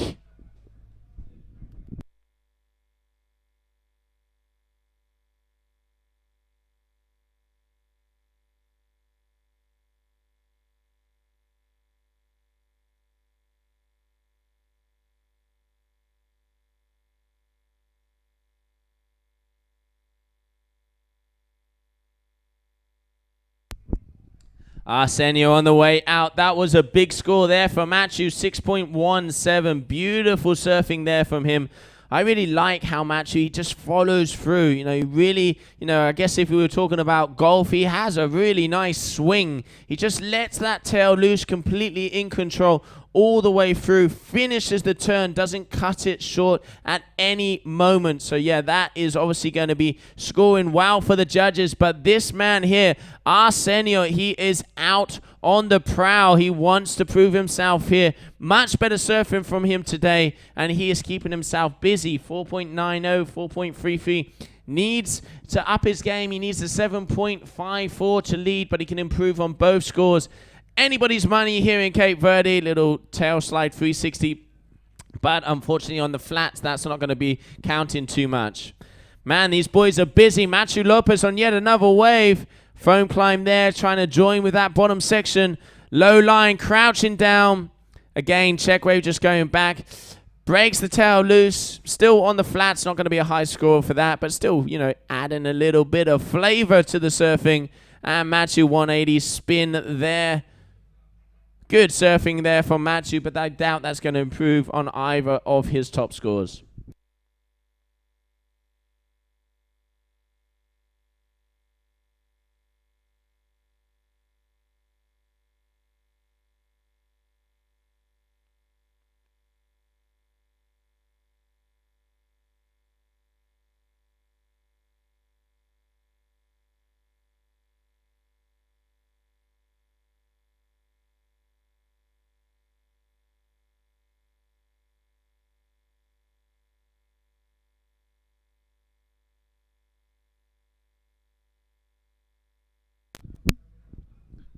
Both the guys going out the back once again. It really does seem like the waves are working on the left-hand side. I mean, these guys are from here. You know, you could probably throw a stone and it would land in their house. They know this place like the back of their hand and really showing it here. Both of them putting on a solid performance. So far, the experience of Mr. Lopez has the upper hand in this heat, but Arsenio Diaz is not going to make his life easy.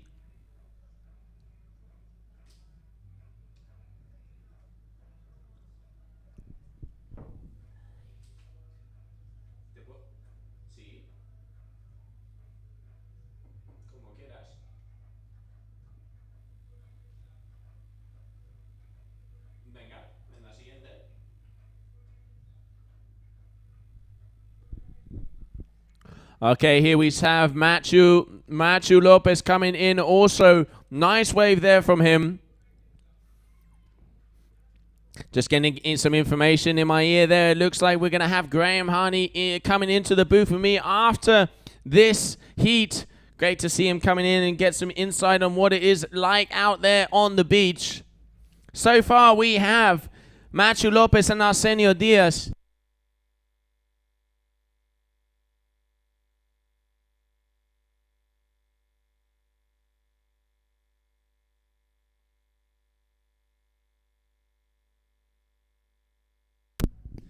Arsenio Diaz coming in for one more wave. Open face hack goes down with speed. Number 2. Can he make it something of it? He's going a bit straight line at the moment. A little bit too much speed. Big hack. That's a better turn. Boom. Nice there from Arsenio. This wave opened up nicely. Can he hold it together on that one? Ah! Unfortunately not. Just losing the board underneath his feet. But still good wave there from Arsenio.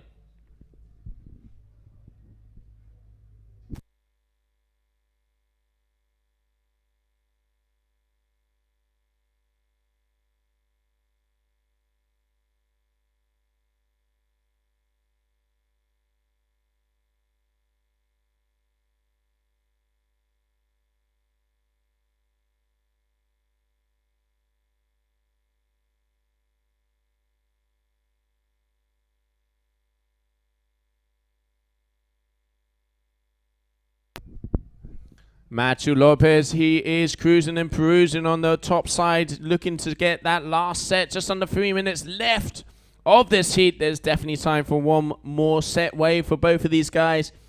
Arsenio Diaz, he's going to need a high 8 if he wants to get past Matthew. Matthew is in the lead by 3.74, but both of these riders more than capable of getting those numbers. Matthew looks like he's seen something that he likes. Double pump on the bottom and smack! Right in the pocket. That's about as perfect timing as it gets. Turn number 2. This is looking like a nice wave. Again, big. Oh, I love it how he just breaks the tail. Really keeps the power. He keeps the speed. Looping his kite throughout that one. Little bit of a foam climb here. Let's see if the bottom part of this wave will start to hollow out again. 2 solid turns.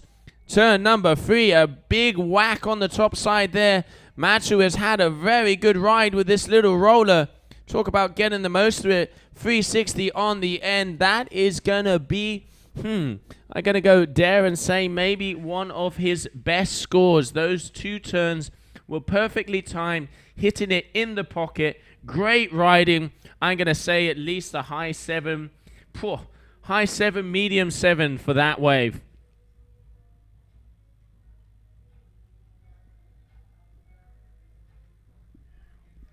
Okay, just waiting for some numbers to be dropped. Arsenio Diaz, great hack there, really nice, but just not linking it together. Yeah, now that's a completely different wave. Judges aren't going to be scoring that. You obviously saw the last one from Machu Lopez.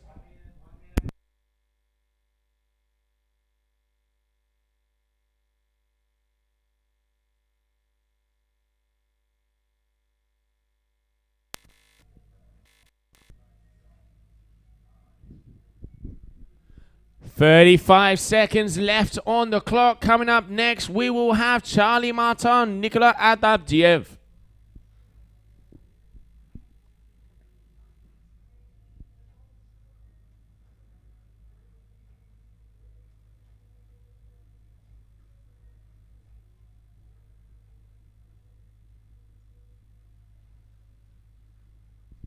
Closing seconds of this heat. Machu Lopez eyeing up something, but you can see it doesn't look like there's a lot of energy out there. Can't see Arsenio, but I don't think he's going to be on a wave. He would need that 8 point something to go through, and unfortunately it looks like he won't be able to continue in the competition. But a big round of applause to him, and a big congratulations, double shackers to that man, Machu Lopez. So good to see him back on tour. As I said, hungry, smiling, he wants it. It's his home ground, and he is taking out riders one by one.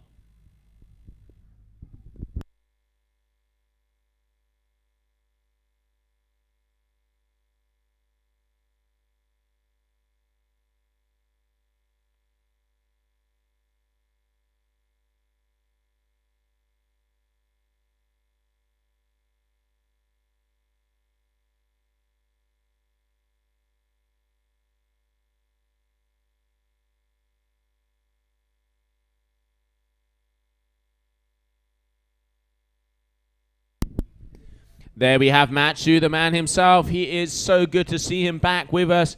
Looking happy, looking cool, looking chilled out there. And we can see John, the little one, also. Big hug there to both of the boys. This is what we want to see in the end. They are family, and it is such a big community. Really good riding from both of them. But Machu Lopez there having the upper hand. And we can see Machu's dad there also. He must be happy to be able to perform right out in front of his family. Great images to see. I know Gemma will grab him and get an interview with him in a minute. Let's see what happens after the next heat. As we have coming up next, we will have Nicolas Adabdiev and Charlie Martin on the water.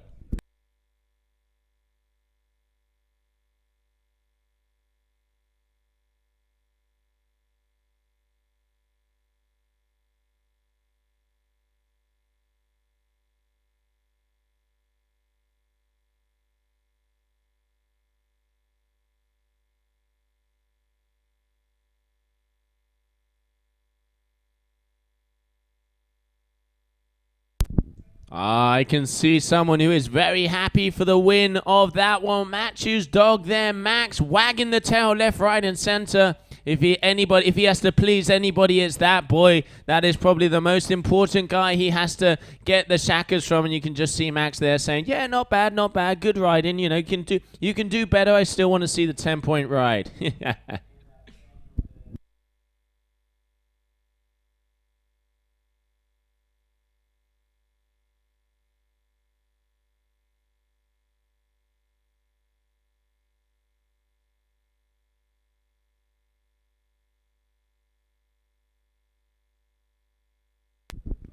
So coming up next, heat number 6, round number 5, we have Nicolas Adabdiev, Charlie Martin on the water.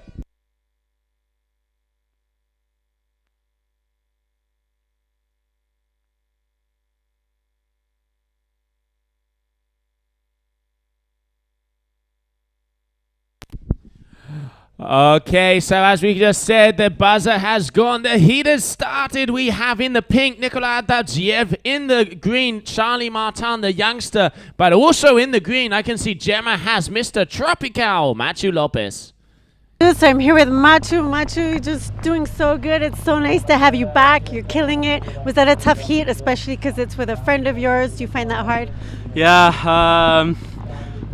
I'm very tired. He made me tired, yeah.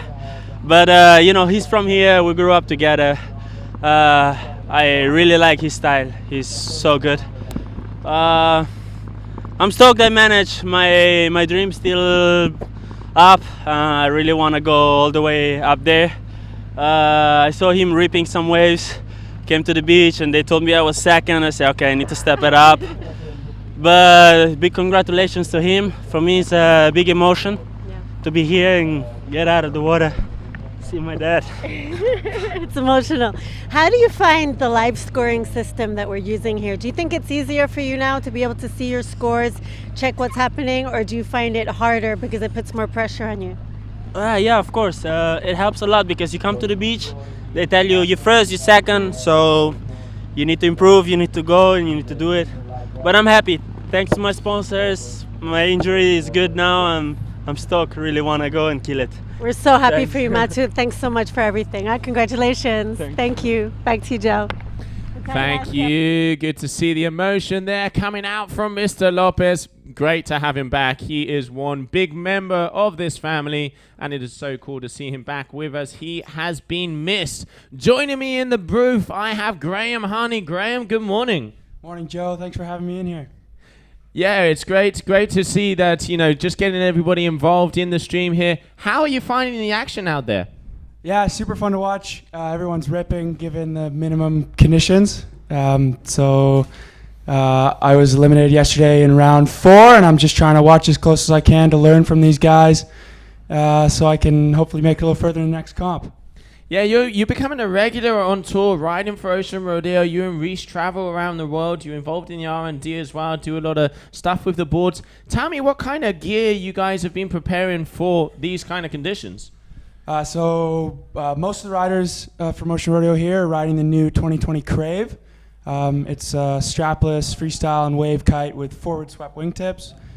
We've also been testing the new Alula kites. But given that it is fairly windy here, we haven't had a chance to get those out for competition. But that's kind of our secret weapon going forward in 2020.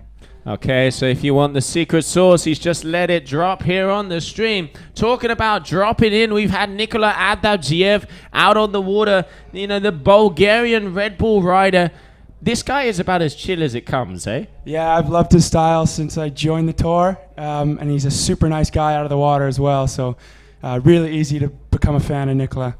Yeah, he is really cool. A great family as well. We've seen him traveling a lot. Has a sister who has a really good clothing brand. Get on Nikola's social media, you'll see some very eccentric, weirdish designs, but man, are they cool. You have to get involved with that. But he is up against, let's say, the youngster, the surprise of the event, Charlie Martin. We saw this kid in Dakar. He's about as shy as they come. Give him a wave and a surfboard, and he's shouting out there. Yeah, it's super fun watching him kind of let loose in these conditions. I first met Charlie in Mauritius, which is very close to his home spot, Reunion Island. And he is quiet, but a super nice guy. You can tell he's really genuine. He's here with his father, who's also really nice to talk to. And it's been really fun watching him become more and more comfortable as the events go by. Yeah, definitely. I remember getting him on the Dakar podium because he got best rookie of that event. Got an interview with him, and we were pretty much, it was about 3 words. But yeah, now it's good to see him, has the smile, so much talent, and yeah, I mean, such a big thing to be in an event like this. But hey, coming from Reunion, got a pretty good damn surf over there, right? Yeah, he looks natural and comfortable in these conditions. Anywhere there's a wave, he lets his riding do the talking, I guess. Yeah, I mean, in the end, when it comes to you can talk the talk, can you walk the walk? And the only way you can walk that walk is to destroy the waves here in Kite Beach. That's right. And they're super shreddable out there today. I spoke to Luke after his heat, and they're a little bigger, but kind of few and far between, like yesterday. But when you do get a good wave, they're really quite shreddable. So the guys are looking good. Yeah, it's interesting to see they've actually moved a little bit further up to the left-hand side in front of the rocks. We saw your teammate Reese was probably the first guy to do that, and it was really working for him because, like you say, they are far and few between. But if you get the bigger sets, the scoring potential just pretty much doubles, and those are the kind of numbers you want to be hitting. You know, this is the round that defines who goes through to the quarterfinals, and to be honest, any heat now can be a final. Yeah, the heats get better and better as the day goes on. As you mentioned, the waves are really standing up over the reef. I was talking to Francesco yesterday, and that was his piece of advice, was get right up by that top buoy and make the most of the conditions. And Reese did a really good job of that. He got on some bombs, so to speak, relatively speaking, getting some really good turns all the way from the top. That's how you get a good score. Yeah, definitely. You can really, I mean, watching the waves over the first few days, there seems to be 3 scoring potential hits. You got the first hit on the top left-hand side, then you got kind of 2 check turns, then there's the middle one in the middle section of the wave where they have also scoring potential, and then it goes down, and you got that end runner if the wave does hold out. So yeah, you really have to make sure that you time those 3 parts well to be able to get those numbers. Yes, very sectiony out there.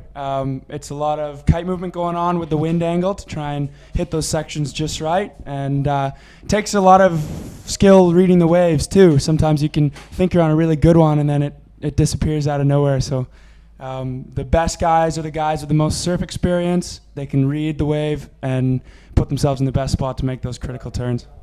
Yeah, it's about getting in tune with that ocean, that sixth sense that we were seeing. You know, it's kind of like the likes of Kelly Slater. It seems like he has a magnet. It can be the closing 10 seconds of a heat. It'll be flat, and then suddenly, you know, Poseidon would just send him that little roller. I think it's, you know, experience.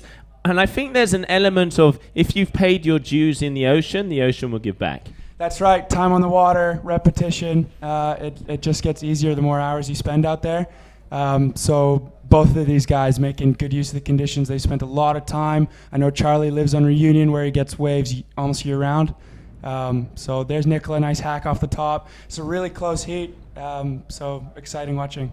Yeah, it is close out there. Nicola, first turn, one of the things we have been noticing throughout the heats is that the guys that maybe are going a bit slower, but they are able to go vertical, are the ones that are getting the bigger numbers. You know, we're seeing very, very similar scores on both of these guys here. You can see there, Charlie Martin blowing the tail out a little bit, which is aesthetically it looks good, but I know the judges aren't the biggest fans of that just flat tail sliding. They really want to see you hitting it right in the pocket where the tail gets loose, and yeah, you know, getting into these further rounds of the competition, that's a lot better. You see there, utilizing the wave, coming off the top, getting hit by the white water that lets him let that tail loose, and how he managed to land that one is beyond me. Yeah, just a little caught up there at the end. With these minimal conditions, I think the judges are just looking, timing becomes so important, being able to put your board right under that lip and showing quick surfing, but also a little bit of power as well. Yeah, I mean, in the end, like you say, positioning, I think, is key to be able to, when the waves are so flat, you can't really push off of it because you will end up blowing out your fins and probably going over that front edge. If the wave has a little bit of a section, a little bit hollower, you can really, you know, paint that picture, become the Picasso of the wave. That's right, yeah. I saw that last trade-off. It looked like Nicola got the lead there with a 3.9. Charlie's just capitalized on his last ride with a 5.4, so this is a very close heat, 7 minutes left, so that's still quite a bit of time. The boys just need to keep their heads in it, and it's anyone's game at this point. Yeah, that's what's been happening throughout all the heats of the day so far. I mean, today we're only going to be doing round 5, so that, you know, a couple more heats to go, but everybody really is being trading off wave for wave because as the sets are so far and few between, pretty much both riders will get the same set. So one will take the first and then the third, and Nicola there just, you know, ending that little, let's say, cross-onshore mush that he had there of a wave, but still getting the points, making the numbers that he needs to do, and so far it's working for him. He's in the lead. Yeah, this break here at Kite Beach is fairly interesting. It's so sectiony, and So sometimes you can be on a really solid left, hacking turns, as you saw Nicola doing, and then the wave kind of fiddles out, and he goes right and gets a couple waves backside, seeing as he's goofy. So really making the most of the conditions and being flexible throughout the time. 17-minute heats today, a little more time to work with, which is good because the sets are, as you can see, Charlie's having to look out the back, but there's not much on offer at the moment. Yeah, I think the phrase we've been using throughout the day is once every blue moon a set will come through. That's right.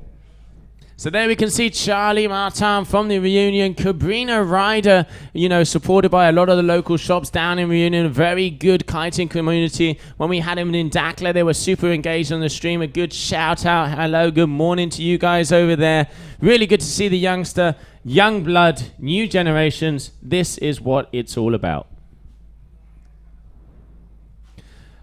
So as you can see, not a lot of energy out there. We're going to have to start to get the old wave dance happening. We were around the bonfire yesterday making sure that Punta Preta will work by the end of the week. What the name of the game is, it looks like we're going to be doing round number 5 today. And then we're going to hold out because there is some energy. There's a little bit of color shades on the satellite saying that maybe either on the 5th or the 6th, we could have some Punta Preta action, so we want to make sure if that is a possibility to maximize on that. But hey, the show must go on, so we are here right now. After the men's round number 5, we're going to have a break, wait for the tide to come back and go through to the women. Beautiful tail slide there from Charlie Martin. Graham, run me through this wave.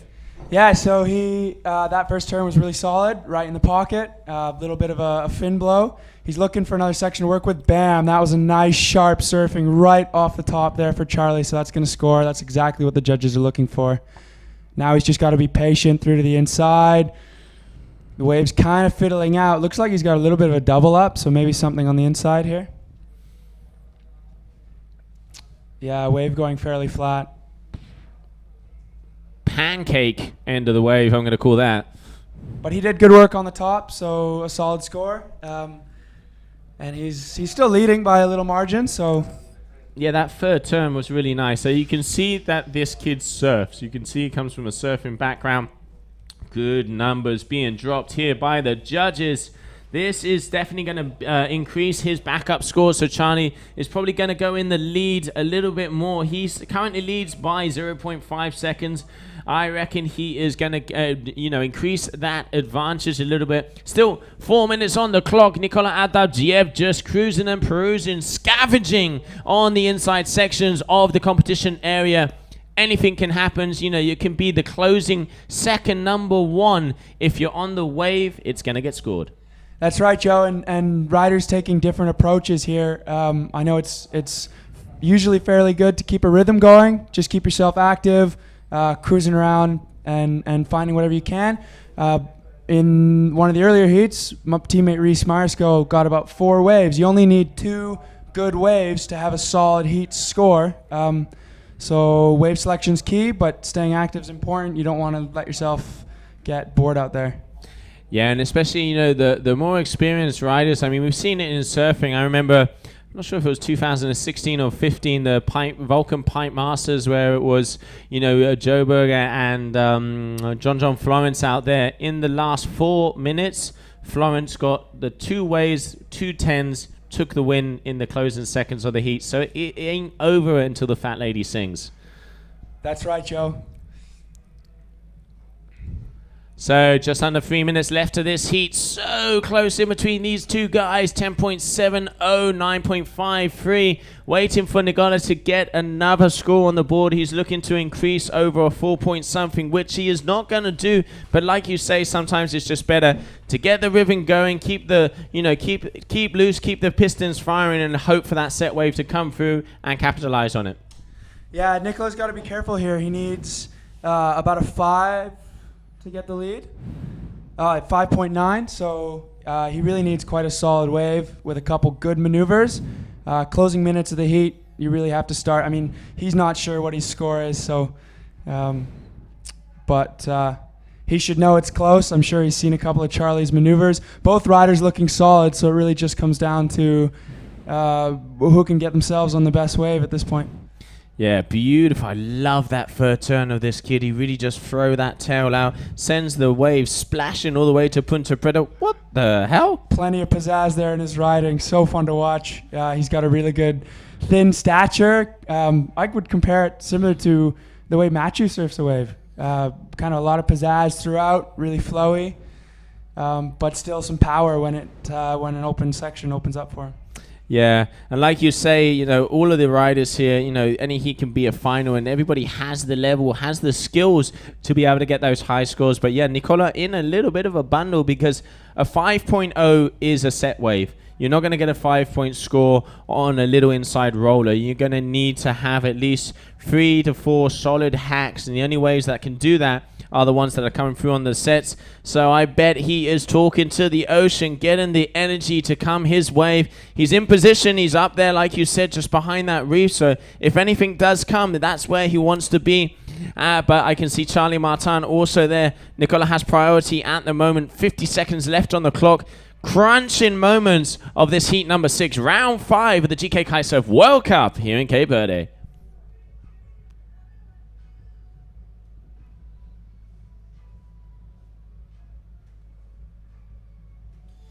Looking to see some energy, not seeing much, but hey, I'm quite a far away here. Charlie Martin, I think he's decided, oh, nice wave. It looks like it's reforming there. Yeah, the tide seems to be quite high today, so the riders can afford to go right over the reef, and the wave usually walls up quite nicely up at the top there. So, little bobble there from Charlie. Unfortunately, not going to capitalize on the end of that wave. Yeah, he doesn't look like he is going to be capitalizing on that one. As you say, we're going to look. Oh, Nicola, okay. This is what we were talking about. Closing moments of the heat. So Nicola would need a 5.9 to take the lead. Wave isn't looking too bad. Crunching moments. Can he do it? This is on the buzzer from Bulgaria. Let's see what he's got for first turn.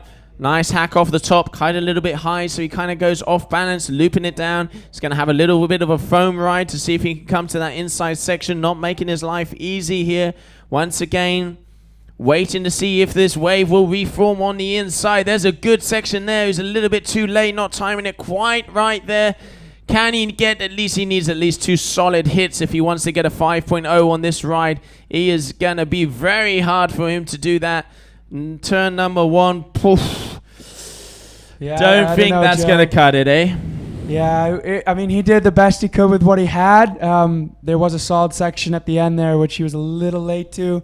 I'm not sure that's going to get him what he needs. Some solid scores dropping from the judges. It's close. It is very close. As we said, it is 5.90 is what he would need. I very much doubt. I reckon it's going to be in the 4-point-something range. 4.33. So, yep, that means that this kid, Charlie Martin from the Reunion, is going through to the next round. Congratulations to him.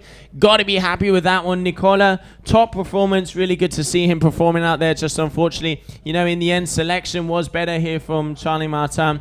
Coming up next, we have a good hit on the water. Alan Trancard is up against Sebastian Ribeiro. And then very soon, we're going to be taking that break. What is going to happen today on this stream is we're running the men's competition round number 5.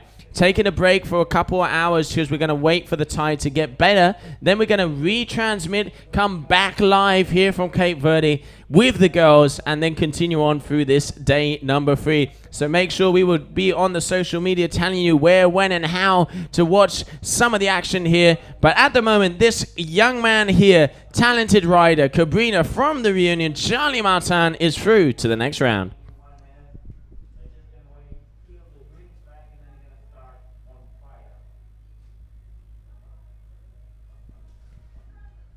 You can see the beach, the Kite Beach and Mito Jo Center here. Graham, tell me a little bit about this place. It is so chilled and so laid back. You know, but then, hey, you know, the phrase of the Cape Verdean island of Sal is no stress. Nice, yeah. It's my first trip here. Thoroughly enjoyed my time. Really chill vibes all over the island. The locals are super nice. And like you said, no stress, man. We're in paradise. It definitely is paradise. If you're thinking of coming on a holiday over to Cape Verde, it has a very long, pretty much 9 to 10 month season. get yourselves down here. Get on the social medias. Talk to Mito and Joe. Their center, pretty much all you have to do is turn up with your board shorts. You've got all the new F1 gear, got the beer, got the pizza, got the babes, got the guys. Get yourself over here. The music will be rolling. The drums will be rumbling, and you will have fun for sure.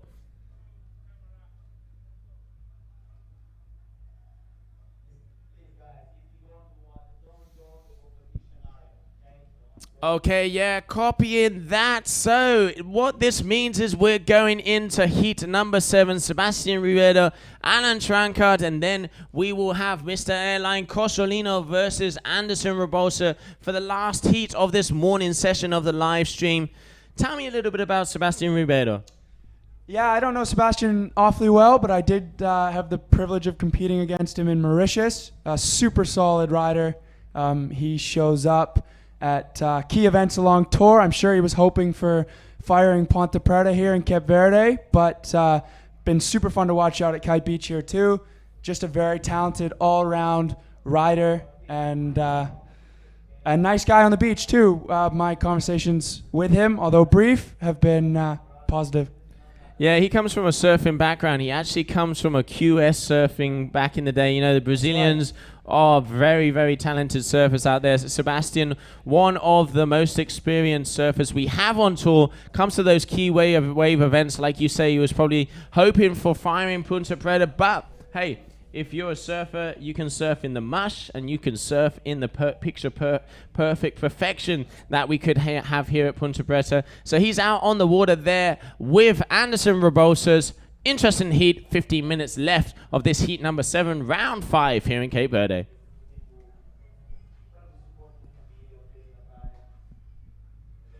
Can see in the pink we have Alan Trancard. He had one hell of an event in Brazil. Super stylish, strapless freestyler. Then seeing him here in the waves, the Ozone rider, really like how loose he is. I mean, he's going to have to get about as loose as possible going up against Sebastian Rueda, but still dropping a couple of scores in early days in the heat. Sebastian slightly ahead, but hey, anything can happen. That's right, Joe. Still very early in this heat. I've been really impressed with Alan's riding so far in this comp. He's made it through some really tough heats and seems to just keep showing up when it matters. Yeah, he does. I mean, who wouldn't want to show up in Cape Verde? This place, it just really blows us away. And to be honest, for us, it is the perfect place to start off the tour. Sebastian Rueda, just a nice little cutback turn. Low stance. You can see he comes from that surfing. They, similar to Pedro and to James, they're always crouching, always ready to extend that leg. Yeah, so that looked like a solid wave out of the top, but as you saw, it just disappeared out of nowhere under his feet, so he's heading back out to find a better one. Alan waiting up at the top of the reef. Looks like he's found himself a little ride here, but it seemed to have closed out. You can see a solid set rolling by behind him. Graham, a couple of questions here. I can see everybody looping their kites around when you're going down the wave and then spinning the bar out. Run me through that. Yeah, so that was something that I struggled with. The wind angle is fairly difficult here. It's not quite side shore. It's kind of a side on. And when riding a wave, it just makes it really difficult to position your kite in a way that it's not going to luff over. And it also gives you power when you want it. So you'll see a lot of the riders will be looping their kite throughout their ride. And then in order to not get twists in their lines, causing friction, they will spin their bar. Sometimes all this is happening while they're performing a maneuver on the wave. So very difficult conditions out there, Joe. Yeah, it doesn't look easy. And I mean, grab the wrong side of the bar and you're going head over heels. Yeah, I saw James dump his kite in his heat. I'm not sure if that's maybe what happened to him. We were talking on the beach. Oh, maybe he grabbed the wrong side of the bar. There's just so much going on. So it really takes a very talented rider to keep it all together and make it look comfortable out there. Yeah, I mean, it's a lot of things. You guys, you're using so many different factors, so many different variables. And, when the conditions are hard like this, every little detail counts. And I think, it's really important to let the guys back at home know. Like, I actually went out there the other day. These guys are getting 5 turns in, and I pretty much made maybe 1 or 2. Yeah. It is challenging. And I think it's just time on the water, repetition. All that just becomes more and more comfortable. Sebastian Ribeiro on a nice ride out the back there. Both riders coming into the beach. Solid turn by Sebastian. Yeah, really nice ride in there. Just getting a little info in on my ear. It looks like we're going to go down to the beach because she has Charlie Martin on the water. Thank you very much, Joe. So I'm here with Charlie Martin. It is his birthday today, 15 years old, coming from Reunion Island, and he is an incredible rider. We saw him put on a great performance in Dakhla last season, and he's coming here starting the year very strong. So Charlie, ça va ton hit?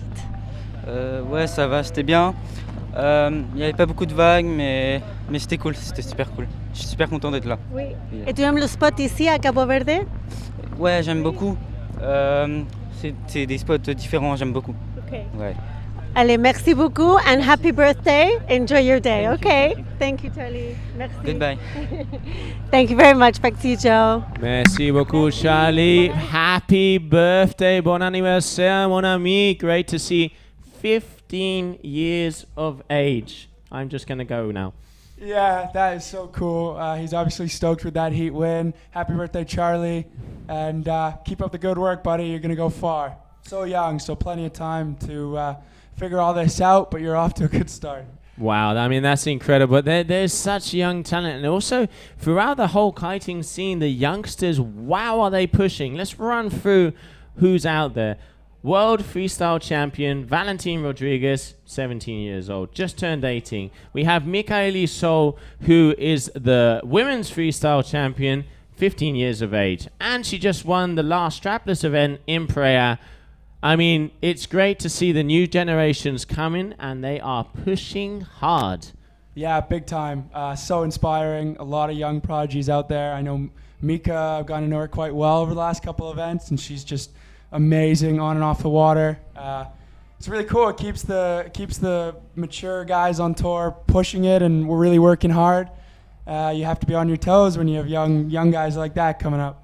Yeah, but hey, experience is key, and experience does pull off. So the youngsters have still got a long way to go. But yeah, it's great to see the new generations coming hard. You know, kind of dropping that stick and putting it down for all the youngsters to come involved. Back to the heat. Sebastian Ribeiro, he's had a couple of solid waves, and the last one there, a 7.40. Yeah, that must be one of the highest wave scores of the day. Super solid riding from Sebastian. But I'm not surprised. I mean, that guy looks comfortable in just about anything. Really sharp surfing. Yeah, it was. We didn't quite catch that just as we were doing the interview, so hopefully we'll be able to maybe get a recap of that throughout the day. I'm sure it's going to be one of the highlights because, as you said, if my memory serves me right, and I've had enough coffee this morning for it to be on cue, I think the 7.4 is the highest wave score of the day. Nice job, Sebastian. Keep it up.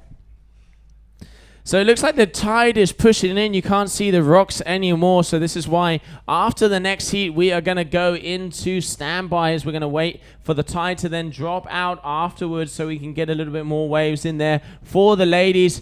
Let's talk a little bit about the girls. Stella was ripping yesterday. Yeah, Stella's got a really cool style. I met her in Mauritius, and this is her first competition, if I'm not mistaken. So I think she's having a great time. Some really powerful turns from that girl. Yeah, I think one of the things is at the end of every turn, there's a smile as well. So you can see she's having fun, and great to have her. Welcome to the GKA family. Hope to see you at a few more events. Alan Trancard at the moment having a little bit of trouble finding those bigger waves. It is quite low. Not a lot of sets coming through this heat day. Yeah, fairly quiet. Few and far between. As you mentioned earlier, the tide has come pretty high. So riders really having to make the most of that inside section over the reef. Looks though Alan's searching here, not a lot coming through. Sebastian Ribeiro taking off on a small one here. That one's not going to give him any scoring potential, so he's going to head back out.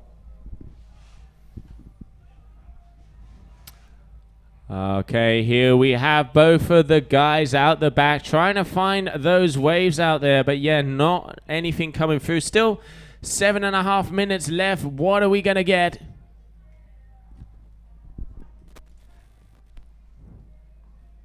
So still plenty of time on the clock for Alan to find himself a decent wave. Just has to stay patient. No point taking off on something that might not give the scoring potential. That being said, these waves are very interesting, really sectiony, so you can take off on something that might not look so good up at the top, and it'll just steadily build through the inside and give you some solid turn opportunities at the beginning. Bit of a snap off the top there. That's Alan on the outside. Sebastian's got a solid wave behind him here. Bam! That is what the judges are looking for, right in the pocket. Really sharp surfing there. Yeah, that was really good there from Alan. Nice. Coming back to the white. Well, he really does have that surfing style, Sebastian. That is why he's getting the bigger scores here. But still, Alan, that last wave did look better, but it looks like he just waiting for some scores to be dropped. See how the judges have done that one. Hard conditions out there. This heat has really had a huge lull in. Sebastian able to capitalize on a couple of ways, and Alan seems like starting to find his rhythm. Six minutes left in this heat.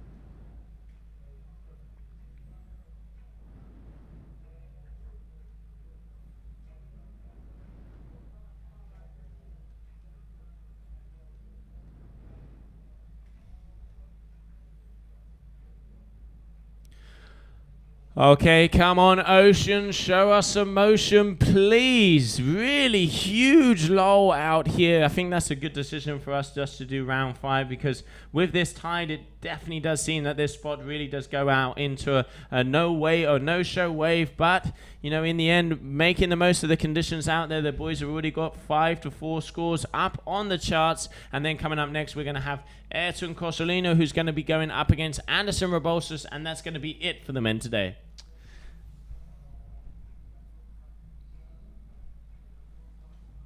Coming up on that 5-minute mark left in this heat. I reckon we've been, 7-8 minutes without a set? Yeah, it's been a long break here. Boys are staying patient out of the top of the reef, just waiting for anything that shows a little bit of scoring potential. Conditions proving very difficult. Alan looking for an 8.97 to take the lead. That's a pretty tough wave to find out there, so I reckon he's going to need 2 new rides if he wants to better his score.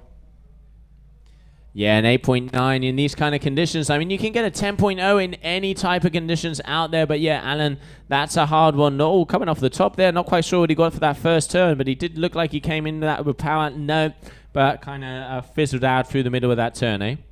Yeah, it looked like he had a solid wave. Maybe got caught up a little bit on his bottom turn. Wasn't quite able to capitalize. He still followed it through. So he's, really trying to work it for the best.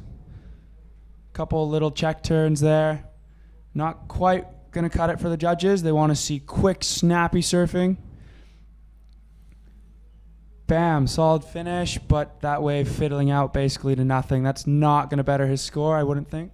No, he's what is he? Well, it could better that 1.57 he had. But yeah, it's not going to better it enough for him to not have to go for a big set wave. Maybe he might be able to get into the 7.0 average to be able to get. So yeah, getting himself closer. 3.5 minutes on the clock. And here we have Sebastian Ribeiro, duotone rider from Brazil, looking to see if he can improve on that 4.67 backup score that he has. So I stand corrected, Joe. Alan just dropped a 3.13 on that last one, so he did better his score. He now needs a 8.9 to take the lead. Still a big ask, given the conditions. Looks like he's found himself a solid set wave here. Nice snap off the top. Plenty of speed coming out of that turn, but the wave looks like it's shut down for him. I think he's going to head back out to the top of the reef and try and find something in the closing minutes of this heat. Yeah, absolutely. So 6.23 versus the 12.07 there from Sebastian Ribeiro. Sebastian really putting in the work early in the game, allowing him to be a little bit more chilled out there. Alan needs that 8.94. I haven't seen anybody hit those kind of numbers today, but it only takes one wave to be able to do that. Ain't over until it's over. That's right, Joe. It's not over till the fat lady sings. Isn't that the saying? That is the saying, and hopefully we'll see some more action here. It's been a very non-wave heat. The guys have been great, you know, really patient. Talk about Bruce Lee, be water, my friend, out there. Taking it easy, trying to stay up in position. See what they got for us. 2 minutes left on the clock.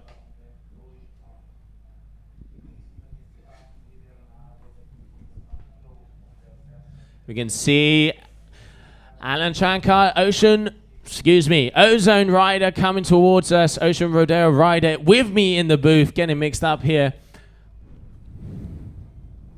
Okay, wave here. That's a better turn. Still, he doesn't quite finish it off, does he? That's why he's getting the deductions on some of those scores. Still, nice hack. Good timing on that one. There you go. That's better. Nice. Letting the tail loose on that one. Let's see what he got for us. Turn 3. This wave is actually opening up really. Wow. Turn 4, hitting it smack in the middle of the critical mushy position that wave can have. Yeah, a little caught up there on the end there, but the judges really want to see you capitalize on the end maneuver. You don't want to fall on that last one. That's kind of the period on the end of the sentence. So good work done there for Alan. Improved his score a little bit, a 3.43, so a little bit closer. Now he needs 8.64 to be able to go through to the next round. But ladies and gentlemen, 50 seconds left of heat number 7 of the GKA Kite-Surf World Tour Cup event here. Round 5 in Cape Verde. Sebastian Ribeiro in the lead. Alan Chankart is in second position. Anything can happen because you can get a 10 in the last second of the heat, but I'm not seeing a lot of energy out there. I'm going to go as far as saying I think Sebastian has this one in the bag. I think you're right, Joe. Some really solid work done by Sebastian at the beginning of this heat, and it was enough to put him in a comfortable lead. Alan not quite finding the opportunity there to put up some solid scores, so I think this heat is in the bag.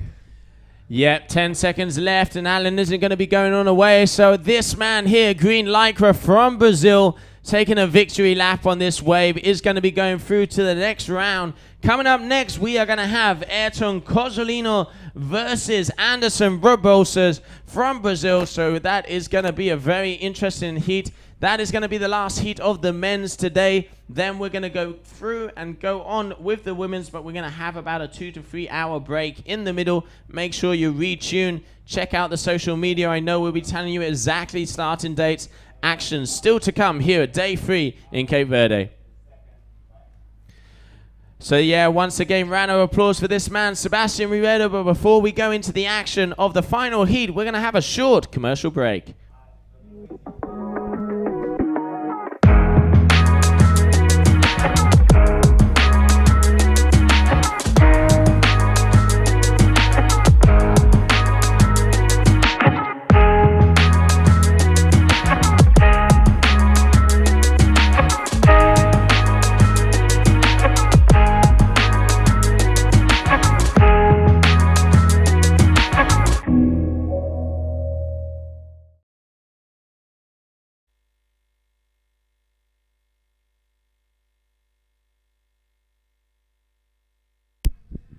Okay, and we're back, and I can hear the Cape Verdean music starting to turn up. The drums are rolling, the boys are starting to move those knees, and the girls are moving it all around.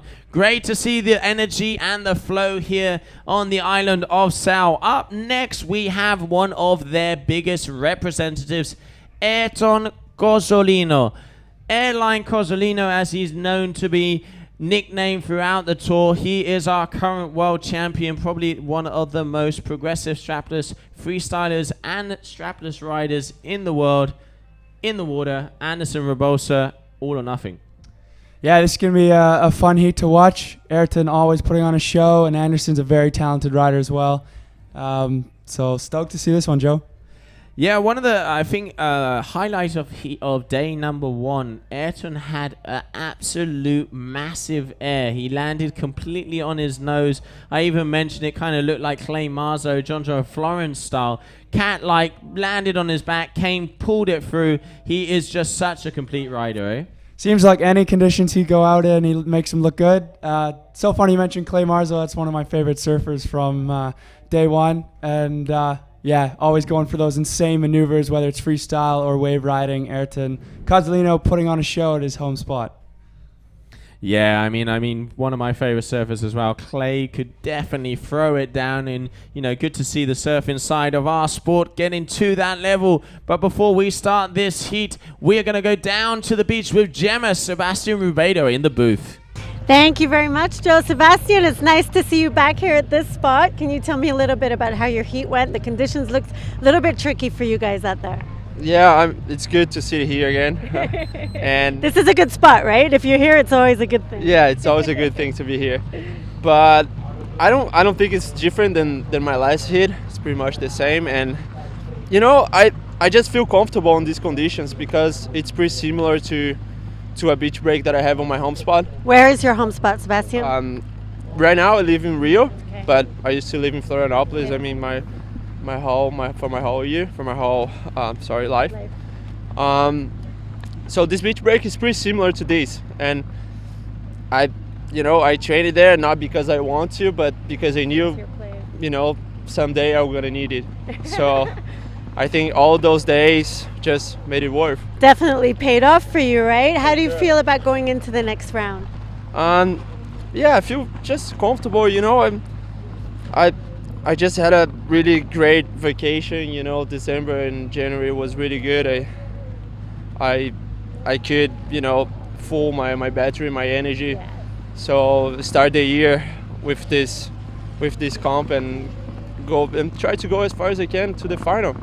Awesome job, well done. You look super comfortable. You look really relaxed. I wish you lots of luck for the next round, and hopefully we'll have you sitting here once again. Thank you, and for everyone in Brazil. Yes. Valeu, galera, pela torcida. Continue assistindo e talvez o próximo swell aí amanhã mesmo a gente já tá em Ponta Preta. There we go. Muito obrigada. Thank you so much, and see you in the next round. Thank you. See you guys. Thanks a lot. Back to you, Joe. Obrigado, brother. Congratulations. Parabéns, Sebastian Ribeiro. Great surfing. Looking forward to see you in the next rounds. On the water, both of these boys throwing it down early stages of the heat. Ayrton Cozzolino and Anderson Rebosas, pound for pound, toe for toe here down in Cape Verde. Ayrton had a good wave there, 3.43, but it looks like Anderson Rebosa answering back, going into first position. 14.5 minutes left. Here we have Mr. Cozzolino. Big open face hack, lining up for that second section. Airing off the top, picture perfect timing. Just unfortunately losing the feet on that board. That is an unusual thing to see. Ayrton wiping out. I agree with you, Joe. Yeah, very unusual, uncharacteristic of the king there, Ayrton. I saw his kite kind of fizzle out the back of the wave there. Maybe a mistake made with kite positioning. As I mentioned earlier, the angle is so difficult here at Kite Beach, riding side on shore waves, and kite positioning is critical. I mean, I think this is where we can see, and this is where we can say he is human and he can bleed. That's right. Yeah, anything's possible here. Anderson having a nice little floater maneuver off the top there. Looks like he's found himself a solid set wave. Yeah, Anderson's been riding really well. Nice little tail throw. A little bit in the middle section of the wave, but Anderson, he has been impressing me throughout this. He didn't know he had these skills in the waves, but hey, this is why he's fighting for that quarterfinal position. Yeah, so Anderson was the cause of my defeat in round 4, showing some solid riding here at Kite Beach. I heard from, I forget who, that he has similar conditions back home in Germany. So time on the water in similar conditions proving a fair advantage for Anderson here at Kite Beach. Yeah, it does look like he feels comfortable out there. And I mean, Mr. Comfortable himself on the screen, Ayrton Cozzolino from here, traveling around the world. You know, he is current world champion, but always manages to pull out the goods with any kind of conditions. But, you know, that is why he has that title, because to be able to become world champion, you have to be able to perform on all different conditions, places, win, to become the most complete rider in the world. Yeah, the GKA is looking for the best rider no matter what the conditions. So that rider will prevail over the year. We, as we see here, it doesn't always play out as everyone expected. Everyone came here expecting Firing Ponte Preta like last year's event, And we're here at Kite Beach instead. Riders really having to reach into their tool bag and pull out whatever little tricks they can to come out on top here at Kite Beach. Ayrton putting on a solid clinic here on this fairly small wave, making the most of any little opportunity given to him. Looks like he's going to get a solid inside section here, really capitalizing on every little section that this wave gives him. Taking it all the way into the inside, throwing buckets of spray out the back given the size of the wave. What would you say about knee high, Joe? I'm going to say ankle. Ankle high mash there, and he absolutely destroyed that. Just like you say, it is all about making the most of what you have. Beautiful turn there from Anderson. This is a battle on here, eh? Yeah, solid heat here. Wow, Anderson going for the air, riding out of that maneuver. That was very solid surfing, showing a little more pizzazz, and that's going to drop a solid score there from the judges. Loving that finish there from Anderson, just pushing, but hey, he knows who he's against. Leave nothing on the cards. Throw all your, full hand of decks on there. Needs to get those points, and at the moment he's in the lead, and he's staying in the lead. He has a big score ready to be dropped. Ayrton Cosolino having some work to do. Anderson is out for the kill. 9.76 versus a 7.56, but this is not going to be over until the final and closing moments of this heat for sure. No, sir. Still waiting on scores from that last wave. As you mentioned, there's no point in... it looks like judges have dropped a 5 for that last wave, so solid score for there, Anderson. No point leaving anything on the table, Joe. When you're up against the world champ, you might as well put everything out there, and if it works out, great. If not, you did your best, and you can go home feeling proud of your performance. Yeah, absolutely. Here you can see Ayrton. He's eyeing up these inside sections. This is the second time we've seen him go on one of these smaller waves. Okay, so now he engaging in that bottom turn, double pump, yanks that kite around, big off the top, really getting those fins loose, completely detached from the wave, going down middle section, flat, little check turn there. Now he's going to do another. That's that other big floaty tail into good timing there. That was talk about synchronization there for Mr. Cosolino. Now he's going to try and eye up the bottom section. A little bit of a foam climb. Get the tail loose one more time. And then this is the finisher at the end section of this competition area. Wabang. Can he get another? Looks like losing the bar. He is going to be able to continue on that wave, but I think he missed that last turn, eh? Well, he rode out of it, so judges going to take that into consideration. A solid performance there, given the size of that wave, really throwing buckets out the back. We saw a number of solid maneuvers, varying technique. The judges will like to see that diversity in his maneuvers. Great job, Ayrton. Yeah, very good wave there from him. 5.70, so Ayrton Cosolino just edging into the lead. Anderson would need a 4.81 to regain the lead of this heat. Anybody's game, so here it goes. Looks like he's got a nice inside roller here. What has Mr. Robosa's got for us?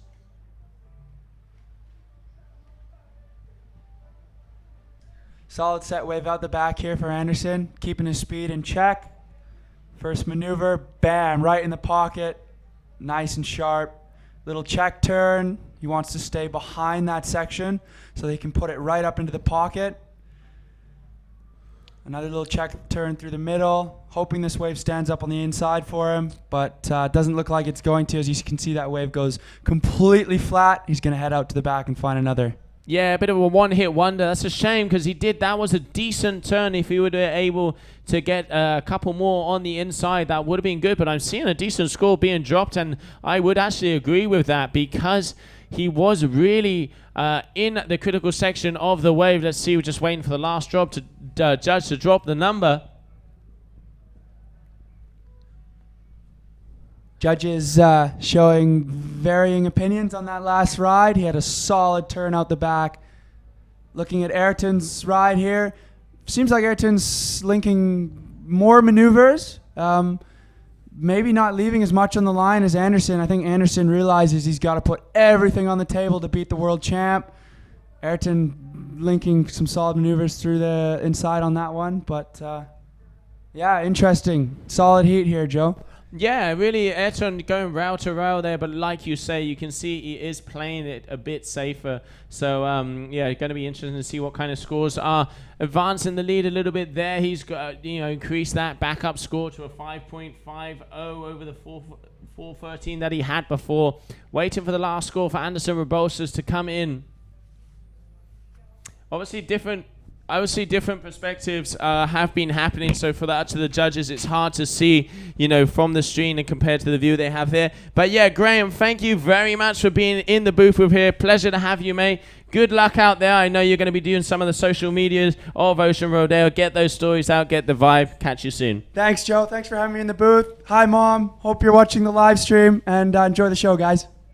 Thanks, mate. Enjoy.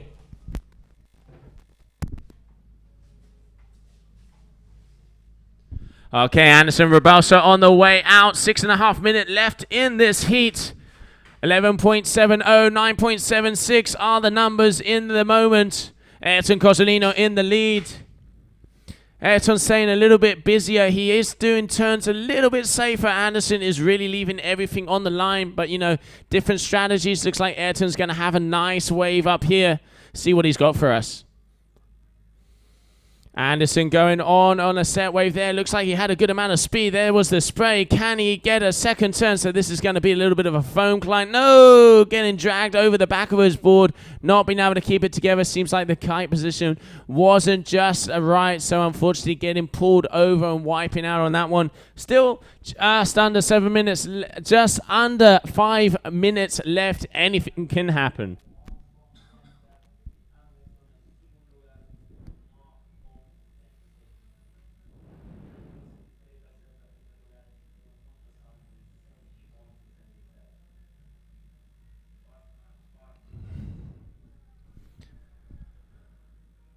Anderson in the pink lycra going out to the back. He looked like he had a good wave, but unfortunately just getting caught up on his backside edge there. And Ayrton's all the way cruising and cruising out the back, scavenging to see if he can get another set. He is in the lead, but he knows he isn't in the lead by much. Anderson would only need a 6.67, which does mean that it will be a set wave.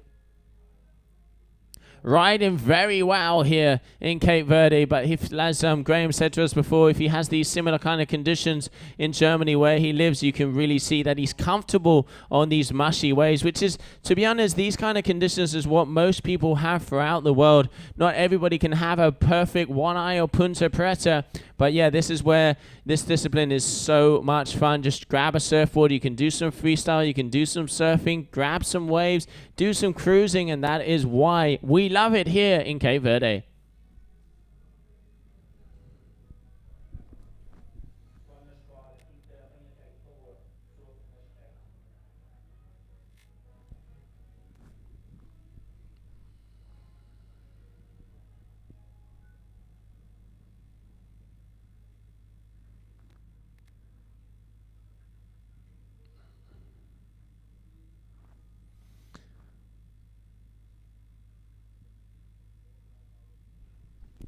Ayrton on the back. Looks like there's some energy there. I can see a little set wave coming through.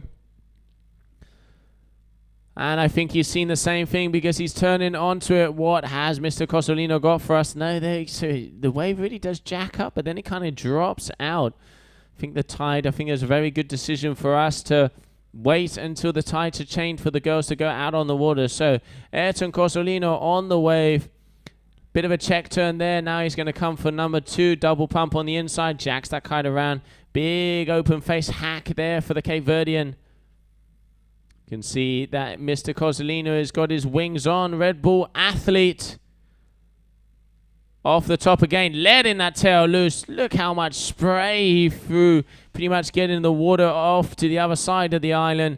Oh, really nice. Open cutback. That's like, does it like Yahi or James Carew? Another turn, really linking, very flowy wave he has here. Just crouches down to get that tail back underneath him. So much sand and an air at the end. Can he get an inside section? Little whacker.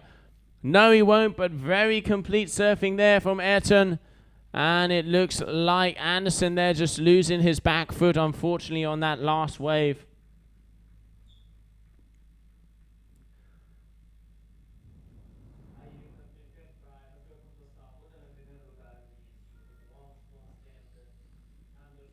And a 6.53 there for Mr. Cosolino.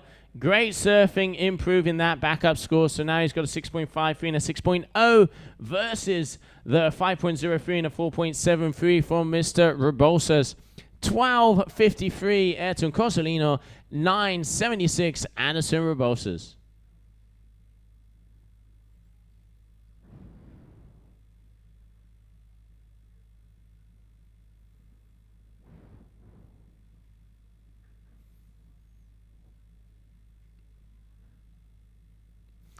Oh, that looks good. Yeah, you can see Ayrton on yet another wave.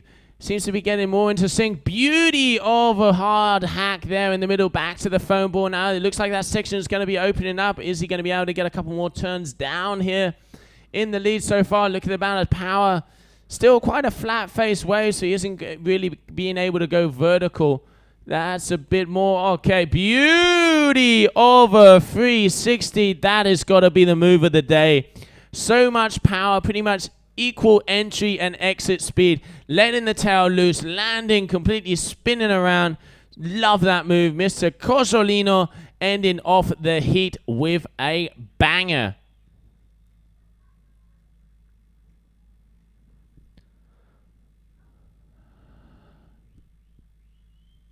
Anderson Rebosas on probably the last wave of the heat. Good first solid turn. Just unfortunately the wave didn't open up. 37 seconds left. Anderson Rebosas would need an 8.27. Going to be hard to get that because he's all the way on the inside. Just having a little bit of fun. Doing some freestyle. Nice back roll. Flip there from him. He's obviously knows that he won't be able to get the score. Still, great ride in there from Mr. Anderson Rebosas. Ayrton all the way out. I think he's just going to have some fun. Victory lap here for him. He's got a nice wave on the inside. Closing moments of the heat. So, yep, that is a wrap. Ayrton Cosolino will take the win of this final heat of the men and just giving us a little bit more of a show here. Big open face hack, letting that tail loose, getting it up back towards the foam ball. Now he's going to come down for that medium section. This will be that check turn that we've been talking about. Big air coming back onto the face. Nice roundhouse now. Can he make a finisher? No, he's going to come back to us towards the beach. Ayrton Cosolino, ladies and gentlemen, the winner of this heat number 8 of round number 5 of the men. We will keep getting an interview with him on the beach before we shut off the stream for this morning session. Don't forget to retune in, check the social medias. We will be saying what time we will be starting off with the ladies here in Cape Verde. I can just got a little information in. We will be back at 3 o'clock Cape Verdean time. Make sure you tune into that. Then we can see Ayrton and his trainer. Great riding from him. Awesome to see him going through to the future rounds. And the move of the day, that 360 on one of his final waves.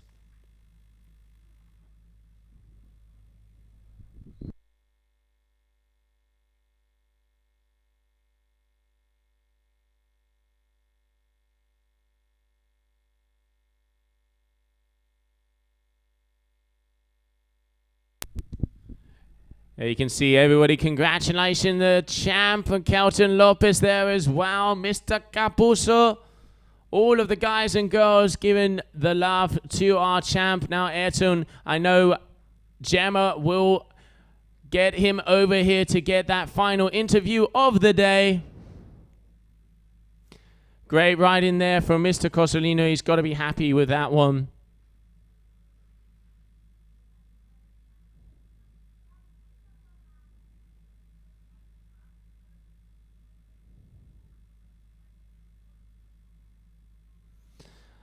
So that's going to be it for the morning session here of the stream. Don't forget to retune in. 3 o'clock Cape Verdean time is when we're going to go back on the water with the ladies.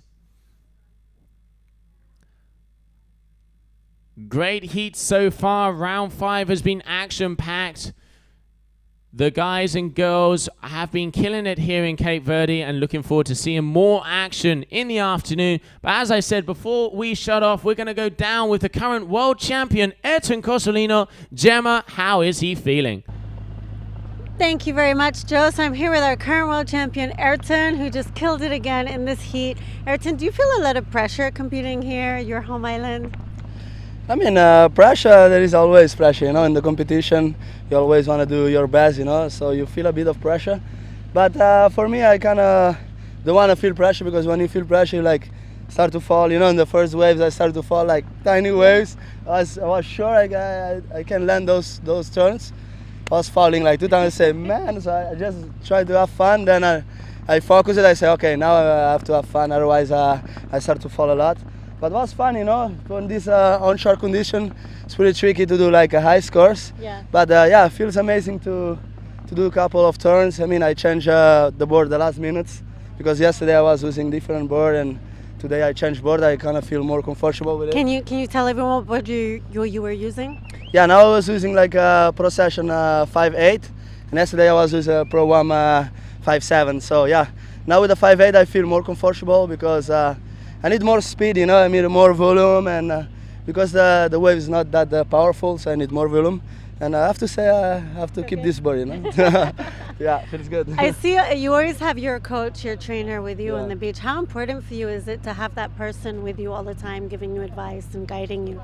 Yeah, it's pretty important, because he is the one like say, oh, you have this stuff ready, you have the board ready, so you kind of think what you have ready. Yeah. He's gonna think about it, and you just put your music and chill. And the water too, sometimes I really need someone to tell me how is the score, if I'm leading or if I'm second, so it's pretty important.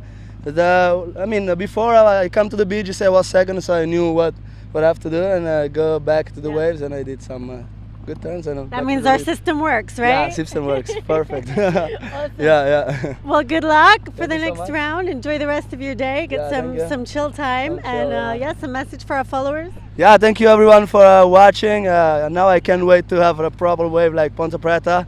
Finger crossed, and keep seeing the show. Ayrton, thank you so much, and good luck. Thanks a lot. See you later. Bye. That's it for us for now. We'll be back at 3 o'clock.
Dias primavera tá de volta, já tinha aprendido passar lição.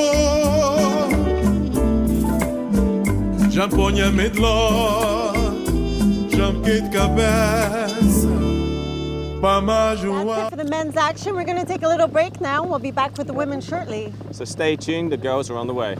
See you soon.